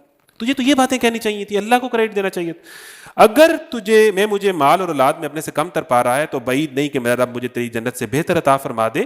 آج نہیں تو کل مجھے میرا رب تیری جنت سے بھی بہتر عطا فرما دے گا. اور تیری جنت سے آسمان پر کوئی آفت آ جائے جس سے وہ صاف میدان بن کر رہ جائے یا اس کا پانی زمین میں اتر جائے اور تو کسی طرح اس کو نہ نکال سکے. آخر کار یہ ہوا, یہی گفتگو ان کے درمیان چل رہی تھی کہ تیز آندھی آئی اور اس کا سارا باغ اس تیز آندھی سے, طوفان سے الٹ کر رہ گیا اور وہ ہاتھ ملتا رہ گیا. وہ اپنے انگوروں کے باغ کو ٹٹیوں پر الٹا پڑا دیکھ کر اپنی لگائی ہوئی لاگت پر ہاتھ ملتا رہ گیا اور کہنے لگا کہ کاش میں نے اپنے رب کے ساتھ کسی کو شریک نہ ٹھہرایا ہوتا. نہ ہوا اللہ کو چھوڑ کر اس کے پاس کوئی جتھا کہ اس کی مدد کرتا, نہ کر سکا وہ آپ ہی اس آفت کا مقابلہ. اس وقت معلوم ہوا کہ کارسازی کا اختیار خدائے برحق کے لیے ہے. انعام وہی بہتر ہے جو وہ بخشے, انجام وہی بخیر ہے جو وہ دکھائے. دیکھیں پوری سلطنت, پورا نیٹ ورک. ابھی یہ دبئی کے ساتھ کیا ہوا ہے, اسٹاک مارکیٹ کہہ رہے ہیں کریش ہو رہی ہے. جو ایک آئیڈیل پلیس تھی پوری دنیا کے مادہ پرست لوگوں کی, میں مادہ پرست بندے کی بات کر رہا ہوں جس کے لیے دولت سب کچھ ہوتی ہے, مٹیریلسٹک بندہ پیور, ان کی جنت دبئی تھی. 2 باما ہیں. یہ جس کو اللہ تعالیٰ کہتا ہے نا کمثل العنکبوت, یہ مکڑی کا جالا ہے. تمہیں لگ رہا ہے کہ یہ پتہ نہیں کیا ہے, تو ایسے جائے گا اگر حالات آئے تو اس لیے ایک ہی چیز پہ کام کرو, وہ ایمان ہے. اس کو وہ تمہارا ایسے نہ جائے ایک ویڈیو دیکھ کے, اس کو مضبوط کرو. باقی ساری چیزیں ایسے جا سکتی ہیں, آئرن ڈوم ایسے جا سکتا ہے, یہ اللہ کے ہاتھ میں. اللہ نے جب تک آزمائش کے لیے ان کو طاقت دینی ہے, یہ اللہ کے لیے ان چیزوں کو ختم کرنا ایک آندھی کی مار ہے, ایک بم کی مار ہے. اس لیے تمہارا ان چیزوں کو دیکھ کے اس خدا سے یقین کم ہوتا ہے اور اس پہ یقین آتا ہے کہ جو تمہیں مارتا ہے اور زندہ کرتا ہے اور رزق دینے کی ذات تھوڑے سے پیسے زیادہ دیکھ کے تمہارا اللہ سے ہٹتا ہے. مجھے یہ بتائیں, آج کے دور میں جب دجال کہہ رہا ہے کہ میں مردوں کو زندہ کر دوں گا, ابھی کسی پاکستانی جوڑے کو پکڑیں آپ ابھی اور اسے کہیں جن کا بچہ نہیں ہو رہا, 5-6 سال ہو گئے ہیں, یہ پیر ہیں, ان کے پاس جائیں دم کروائیں, اور وہ پیر سے دم کرائیں اور اگلے مہینے یعنی وہ امید سے ہو جائے ماں, میں دیکھتا ہوں وہ کیسے مشرک نہیں ہوتی. میں دیکھتا ہوں کسی پاکستانی کپل کو آپ پکڑیں. اتنی سی بات ہے توحید فارغ کرنا. اور اللہ تعالیٰ بعض اوقات جان کی آزمائش کے لیے کروا دیتا ہے کسی اور سے آپ کا کام, تاکہ دیکھے کہ اس کا اللہ پہ یقین ہے کس پہ یقین. کیونکہ ظاہر بچہ تو اللہ نہیں پیدا کرنا ہے, وہ اس نے اس ٹائم کروا دیا کہ ایک یہ خبیث آدمی گیا ہے اس طرف, تب اس کو مزید آزمائیں. تو دجال جب پورا مردہ زندہ کر دے گا تو اس ٹائم کیا, ادھر آپ ابھی رپورٹ ہے پاکستانی جتنے یہ یو کے جا رہے ہیں ٹاپ پہ ہیں, اسائلم اپلائی کرتے ہیں, کوئی کہتا ہے میں گیا ہوں اور کوئی کہتا ہے کہ گستاخ رسول میں قادیانی ہوں, یا میں اپنے ملک میں محفوظ نہیں ہوں کیونکہ میرے یہ تھاٹس ہیں. اپنے آپ کو قادیانی کلیم کرتے ہیں, اپنے آپ کو گے کہتے ہیں, اور مجھے پاکستان میں یہ انہی یونیورسٹیوں کے لڑکے ہیں. کیا چیز انہیں یہ کرنے پہ مجبور کر رہی ہے؟ دوسرا فتنہ, دولت کا فتنہ. اتنے پاؤنڈز نے, اتنے ڈالرز نے, اس کے لیے کچھ بھی کرنے کو تیار. اس لائف سٹائل کے لیے جس میں جو انہوں نے فیملی ولاگرز کے ذریعے سے دیکھا ہے وہ گاڑیاں، وہ اس سے اتنا متاثر ہیں چونکہ انہوں نے روزانہ باہر سے روٹی کھانی ہے، خرچے تو ان کے اس طرح کے ہیں، اور اپنی ایک گیم بنا کے رکھنی ہے اور واٹس ایپ اسٹیٹس لگا کے لوگوں کو بتانا ہے کہ جی میں امیر ہوں. تو یہ دولت ان کا اس قدر مطمع نظر ہے کہ دولت ڈائریکٹ ایمان کو کھاتی ہے، اور یہ آپ کے سامنے ہے جو اسائلم اپلائی کر رہے ہیں، انہیں کوئی فرق نہیں پڑتا. جس کا روٹی مطمع نظر ہو، رزق مطمع نظر ہو، تو یہ ایک تو یہ بات کہ یہ جو طاقتیں ہیں اللہ کے ہاں پورے پورے نیٹ ورکس چٹکی میں ختم ہو سکتے ہیں. ایمان کو بچاؤ. رزق دینے والے معاملے پر اللہ پر یقین رکھو، کم ہی کھاؤ، ہوشیار رہو، حلال پر رہو، حلال چاہے کم ہو جائے خیر ہے، اللہ تعالیٰ تمہاری حفاظت کرے گا. اور اس معاملے میں یہ ارد گرد 4 امیر لوگوں کو دیکھ کے ہرگز متاثر نہ ہو. سورہ کہف کی دوسری کہانی یہ بتا رہی ہے. نوجوانوں آپ حیران ہوں گے کہ ہر 2 میں سے، یہ 2 ہیں نا، ہر 2 میں سے دوسرا بندہ میٹیریلسٹک ہوگا. آپ کا اپنا دوست ہر ٹائم گاڑیوں کی باتیں کرے گا، آئی فونز کی باتیں کرے گا. آپ کا اپنا دوست، آپ کے ابو، آپ کی سسٹر. اور دجال کے فتنے سے زیادہ متاثر عورتیں ہوں گی. دولت کے معاملے میں وہ کس لڑکے کو دیکھ رہی ہیں؟ ایون میں تو کہتا نہیں ہوں یہ بات، بے پردہ خواتین کو تو آپ چھوڑ دیں، با پردہ خواتین، مائنڈ سیٹ پیور مٹیریلسٹک، بس کسی کلچر کی وجہ سے، مجبوری کی وجہ سے پردہ ہے، ادروائز کوئی. ابھی یہاں سے UK کا ویزا لگا، دیکھتے ہیں وہاں جا کے کیسے پردہ رہتا ہے. ابھی فائنل فیئر ویل ہوئی نا یونیورسٹی کی، دیکھتے ہیں کہ اس نے پردہ کرتی ہے کہ نہیں. کچھ نہیں، وہ کوئی نظریہ ہے ہی نہیں، کوئی کسی فلسفے میں کمیٹڈ ہے ہی نہیں، بس ادھر آگے ادھر ہو گئے، ادھر آگے ادھر ہو گئے. پیور میٹیریلسٹک بندے اتنے زیادہ ہوں گے آپ کے دائیں بائیں، آپ کے جگری دوست، آپ کے والدین، آپ کے گھر، آپ کی بیوی میٹیریلسٹک بنیادوں پہ جج کریں گے. اس پہ گانے بنیں گے، تو پیسہ پیسہ کرتی ہے، تو پیسے پہ کیوں مرتی ہے، یہ پیسہ کیا چیز ہے پیسہ. اور ایون میں حیران ہوتا ہوں اس قدر میٹیریلزم کے دور میں ہم زندہ ہیں کہ ایک تو ہم ظاہر ہے گاڑی سے ساری ٹک ٹاک کے ریلز پہ گاڑیاں دکھائی جا رہی ہیں، میں تجھ سے زیادہ مالدار ہوں، میں تجھ سے زیادہ گاڑیاں رکھتا ہوں، پیور وہ الفاظ جو اس نے کہے. اور پیور ان بنیادوں پر ان لوگوں کو فالو کیا جا رہا ہے، انسپائر ہوا جا رہا ہے، ہیروز مانا جا رہا ہے کہ جس کے پاس جیسے تیسے بھی پیسے زیادہ آ گئے. ہر لڑکی، ہر لڑکا، اس کے خرچے زیادہ ہیں، اور باقاعدہ اداکارائیں کہتی ہیں کہ you can't afford me, how much money do you have. اور ریلز وائرل ہوتی ہیں کہ میرے اتنے خرچے ہیں شادی کے بعد، مہینے کے 5 لاکھ، ایک باہر کا ٹرپ. یہ لڑکی ہے، اس کو آپ نے بیوی بنانا ہے؟ اس طرح کی کوئی لڑکی کو پیاری ہے تو کیا کریں پھر؟ اس کی ایک چیز پیاری نہیں ہے جس کی اس طرح کا مائنڈ سیٹ. اور وہ کوئی مرد ہے جو ان بنیادوں پر لوگوں کو جج کرتا ہے. اور اسی طریقے سے جو بات ہے کہ بھئی پیور میٹیریلسٹک بندہ ہر دوسرا ہو جائے گا ان بنیادوں پہ جج کر. بڑے بڑے دیندار لوگ آپ کو پیور میٹیریلسٹک نظر آئیں گے، دولت کے معاملے میں وہ ہل جائیں گے، فراڈ کر دیں گے، دھوکہ دے دیں گے، دجل کر دیں گے، کچھ بھی کہہ دیں گے. سورس آف ارننگس کے معاملے میں پیچھے تو نے پڑھا کہ چیزیں زیادہ تر حرام ہوگی. ایک وقت آئے گا کہ لوگ اس بات کی پرواہ نہیں کریں گے، حدیث میں آتا ہے کہ وہ حرام سے کما رہے ہیں کہ حلال سے کما رہے ہیں. ایسے دور کے اندر جب ہر دوسرا بندہ پیور میٹیریلسٹک ہوگا، نوجوانوں ان چند لوگوں کو ڈھونڈنا جو اپنے ایمان کو پریورٹی دیتے ہیں. پھر پچھلی کہانی سے کنیکٹ کریں، ان چند لوگ، کیونکہ آپ کا بالکل ساتھ والا بندہ میٹیریلسٹک ہوگا، بالکل ساتھ والا بندہ. تو ڈھونڈ کے ان کمپنیوں میں شامل ہونا جو ہر ٹائم اصحاب کہف کیا باتیں کرتے تھے، اللہ کی، رسول کی، دین کی. اور یہ جو آپ کے دوست ہیں، گاڑی، پیسہ، نیا ماڈل ہیول کا، ہائیبرڈ والا برانڈ، ٹھیک ہے لیں، کوئی مسئلہ نہیں ہے، لیں آپ، سو بسم اللہ، 2 گاڑیاں رکھیں. حضرت عثمان نے 900. بندہ مومن کے دولت دل میں نہیں آ سکتی، زبان پہ نہیں آ سکتی، جیب میں آ سکتی. نہ دل پہ آ سکتی ہے، نہ زبان پہ آ سکتی. جیب میں بے شک اربوں ڈال لیں آپ. اور بندہ مومن ایٹ اے ٹائم، یہ ڈیفینیشن ہے بندہ مومن کی، وہ اس پوزیشن میں ہوتا ہے کہ آپ اس سے سارا مال لے لیں، دینے کو تیار ہوگا. حضرت عثمان کے پاس 900 اونٹ تھے، غزوہ تبوک ہی دے دیے. حضرت موسیٰ کے پاس شہزادے تھے مصر کے، ہر چیز کھو دی، مدین میں آ گئے. یعنی بندہ مومن اس پوزیشن پہ ہوتا ہے کہ اس کے پاس جو کچھ ہوتا ہے ایمان کے اوپر وہ سب کچھ اگلے ہی لمحے دینے کو تیار ہوتا ہے. اللہ سے کوئی اس کی اٹیچمنٹ ان چیزوں سے ہوتی ہی نہیں ہے, وہ ان چیزوں کو یوٹیلائز کر رہا ہوتا ہے. اگلی بات اب پتہ نہیں کل پروگرام ہوگا کہ نہیں, ذوالقرنین وہ کریکٹر ہے جو سورہ کہف کا آخری کریکٹر ہے کہ جس نے وقت کی ٹیکنالوجی کو, وقت کی اے آئی کو دین کی خدمت کے لیے یوٹیلائز کیا. دجال ساری ٹیکنالوجی اور ساری طاقتوں کو لوگوں کو اللہ کا باغی بنانے کے لیے یوٹیلائز کرے گا, اور ذوالقرنین ساری طاقتوں کو لوگوں کو اللہ کا. تو ہمیں اے آئی ایکسپرٹس چاہیے, اے آئی دجال ہوگی لیکن ہمیں اے آئی ایکسپرٹس چاہیے. ہمیں ایسی یوتھ چاہیے جو بہترین انجینئر, بہترین ڈاکٹر, بہترین انفلوئنسر ہو اور وہ نیریٹو بلڈنگ کرے. ذوالقرنین کا کریکٹر یہ ہے کہ وہ اب ٹائم نہیں ہے نا, کل تو اب یہ ہوگا نہیں, مجھے نظر آ گیا ہے, چھٹیاں ہو گئی ہیں, آپ لوگ نہیں آئیں گے, تو آج اس کو میں وائنڈ اپ کروں گا. پھر وہ حضرت موسیٰ اور خضر کی ملاقات, تو پھر کیا ہی آپ چھوڑ دیں, وہ تو پھر وہ سارا ہی معاملہ علم کا ہے, تو وہ تو اب اس پہ بات نہیں ہو سکتی. تو بات ادھر میں 2-3 باتیں کر کے, اتنا مٹیریلسٹک دور ہوگا, اتنا مٹیریلسٹک دور ہوگا کہ ہر ٹائم دولت پیسے کی بات ہو رہی ہوگی. اگر آپ یہ UK امریکہ جاتے ہیں نا, ادھر جب ہم بھی کچھ عرصہ جب رہے, تو سارے لڑکے شفٹیں کرتے ہیں 24 گھنٹے. آج اتوں شفٹ آئی ہے, آج اتوں شفٹ آئی ہے, تیرے کو لینے پاؤنڈ نے, تیرے کو لینے پاؤنڈ نے, مہینے کما لینے. آج عید والے دن شفٹ لگ رہی ہے, نماز ٹوٹ جائے گی, خیر ہے, جمعے دی شفٹ لگ رہی ہے. ہر ٹائم شفٹوں کی, پاؤنڈس کی, ڈالرز کی باتیں, کوئی نماز شماز نہیں ہے. یعنی اس قدر مطمع نظر ہے پیسہ, اتنا دل کے اندر ہے پیسہ, اتنا دل کو لباتا ہے پیسہ, اور پیسے سے وابستہ لگژریز اور وہ روٹیاں اور وہ برانڈز. ہر دوسرا بندہ یہ ہوگا. پھر میں حیران ہوتا ہوں, میں پہلی دفعہ دیکھ رہا ہوں, اور میں کہتا ہوں کہ ہم دجالی دور میں انٹر ہو گئے ہیں. نرسری پریپ کے بچے, 1 2 3 کے بچے, آپ کے بابا کتنے ریچ ہیں.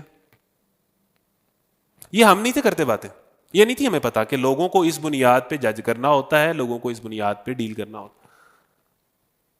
اور سب کے ڈکی بھائی کا فالوور, فلانے کا فالوور, اور ارننگ کا سوچ رہا ہے بہت زیادہ, بہت پریشان ہے, فیم کی اسے بہت طلب ہے, اس کی ویڈیو وائرل ہونے. 1 2 کا بچہ یہی باتیں کر رہے ہیں آپس. اس سے اس کی فیوریٹ کار پوچھے, اسے اپنے فیوریٹ صحابی کا نام نہیں پتا, فیوریٹ کار کا پتا ہے وہ اس کی کون سی ڈریم کار ہے اس کی ایک جو اس نے لینی ہے. اور پھر دجال کے دور میں ہر چیز دجل ہوگی, کمرشلائز دور. ایک اور بات ہے, اس کے بعد آخری آیت کر کے بات ختم کر رہا ہوں.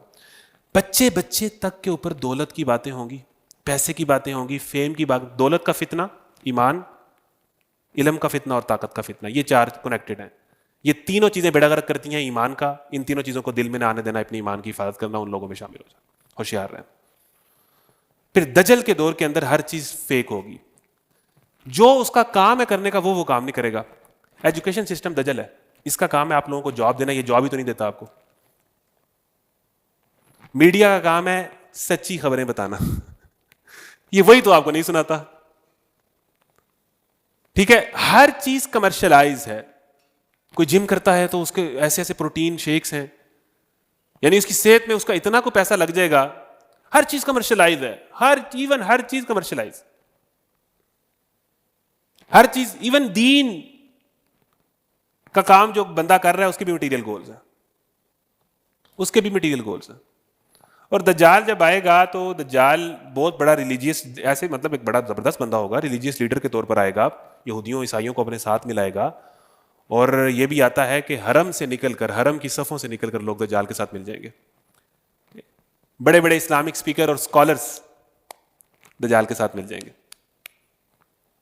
اور انہیں وہ کہیں گے, وہ ثابت کریں گے خدا ہے, دلیل دیں گے اس کی.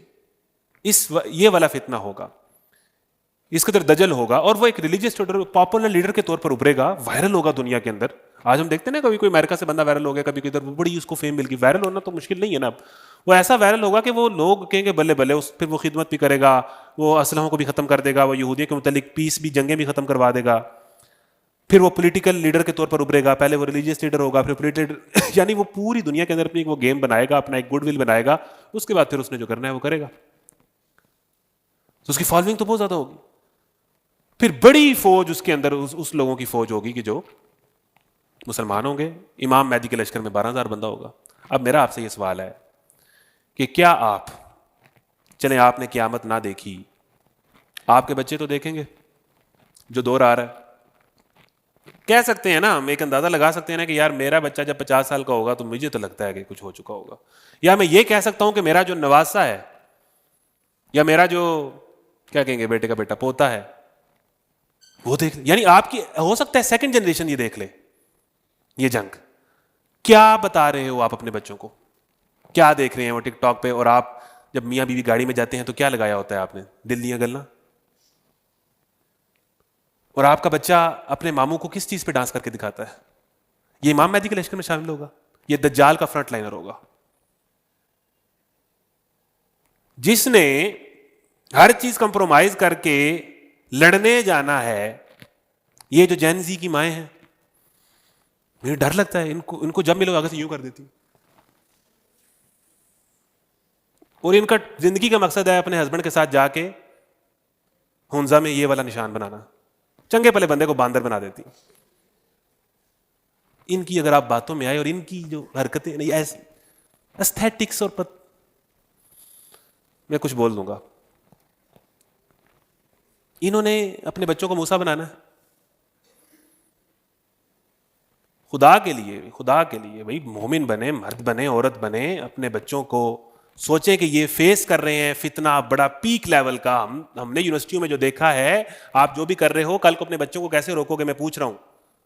پچھلے پیرنٹس تو نہیں کر سکے ہمارے, اس ٹائم دور ہی ایسا نہیں تھا, اب تو دور ہے, آپ نے تو کیا ہوا ہے, کئیوں نے ساری گیمیں ڈالی ہوئی ہیں, بچوں کو کیسے روکو گے, خود کیا ہوا ہے, اب خود رکو. آپ کی سیکنڈ یا تھرڈ جنریشن تو یہ دیکھ رہی ہے, اور پیک پہ فتنہ بچے ہمیں بتا رہے ہیں جس طرح وہ باتیں کرتے ہیں دولت کی. تو آپ کے بچے کیا اس اصولوں پر پریپیئر ہو رہے ہیں کہ وہ امام مہدی کے لشکر کا ساتھ دیں گے, یا آپ کی ٹوٹل یہی ہے کہ اس کو انگلش سکھانی ہے جو ٹوٹی پھوٹی مجھے آتی ہے, اور اس کو تو یہ بیسیکلی دجال اور جو مسیحیت کی لڑائی ہے نا, یہ دوسری کہانی میں بتاتی ہے, یہ بیسیکلی روحانیت اور مادیت کی لڑائی ہے.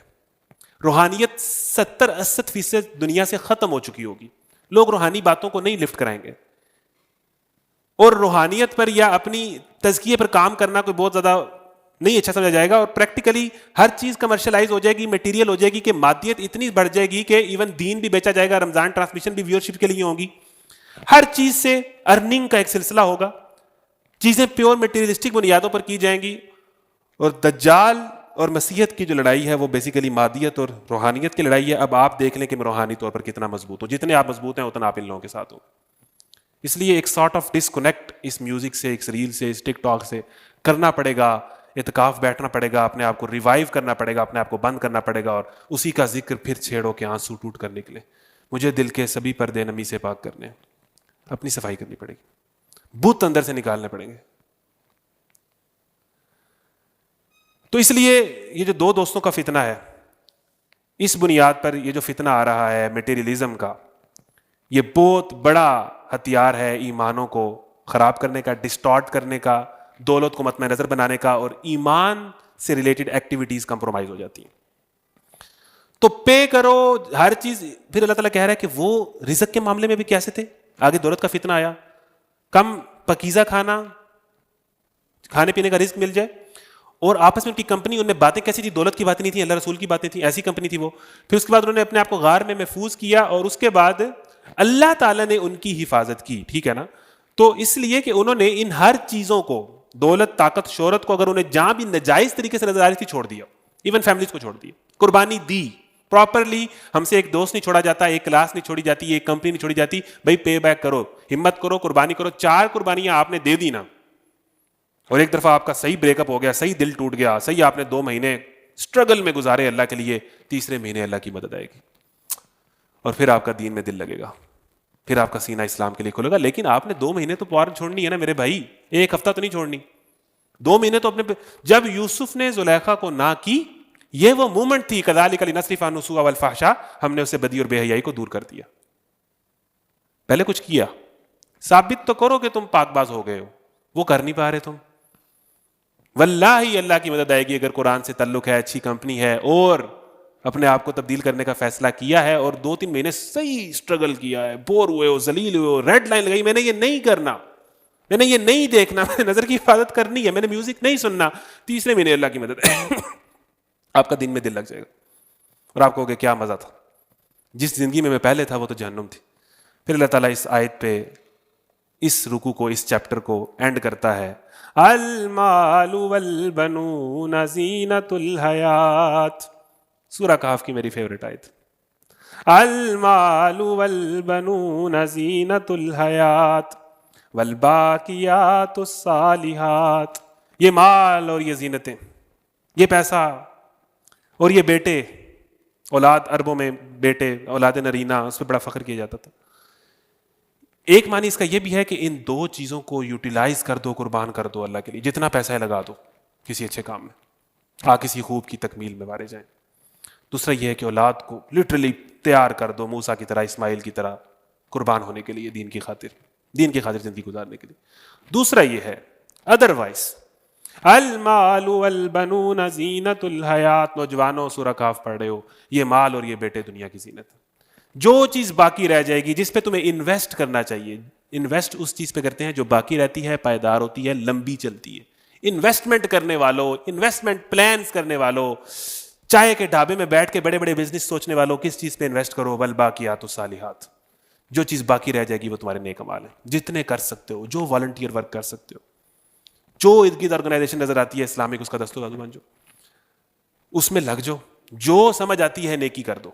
اس دور میں پیدا ہوئے ہو، جو سمجھ آتی، جس چیز پہ تم نے انویسٹ کرنا ہے وہ نیکیاں ہیں. خیر عند ربک ثواب، ثواب کے حوالے سے بھی اللہ کے یہاں بہتر ہے. وخیر عملا، اور یہ باقی رہیں گی.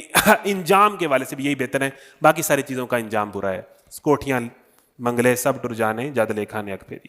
تو اس آیت کو یاد کر لیں، زبان پہ چڑھا لیں. المال والبنون زینت الحیات والباقیات، جو چیز باقی رہے گی، صالحات، نیک اعمال ہے. نیک اعمال کو ڈیفائن اللہ کرے گا، جس کو ہم حلال اور حرام کہتے ہیں. آپ نہیں کریں گے، آپ کا فیوریٹ اسپیکر نہیں کرے گا. حلال اور حرام اللہ نے ڈیفائن کر دیے. بے حیائی اللہ ڈیفائن کرے گا وہ کیا ہوتی ہے، وہ اللہ نے کر دی ہے. کب بے حیائی شروع ہو جاتی ہے؟ کسی پڑھے لکھے بندے کی نظر میں وہ نہ ہو تو وہ نہ ہو. تو المال والبنون زینت الحیات الدنیا والباقیات الصالحات خیر عند ربک ثوابا وخیر عملا.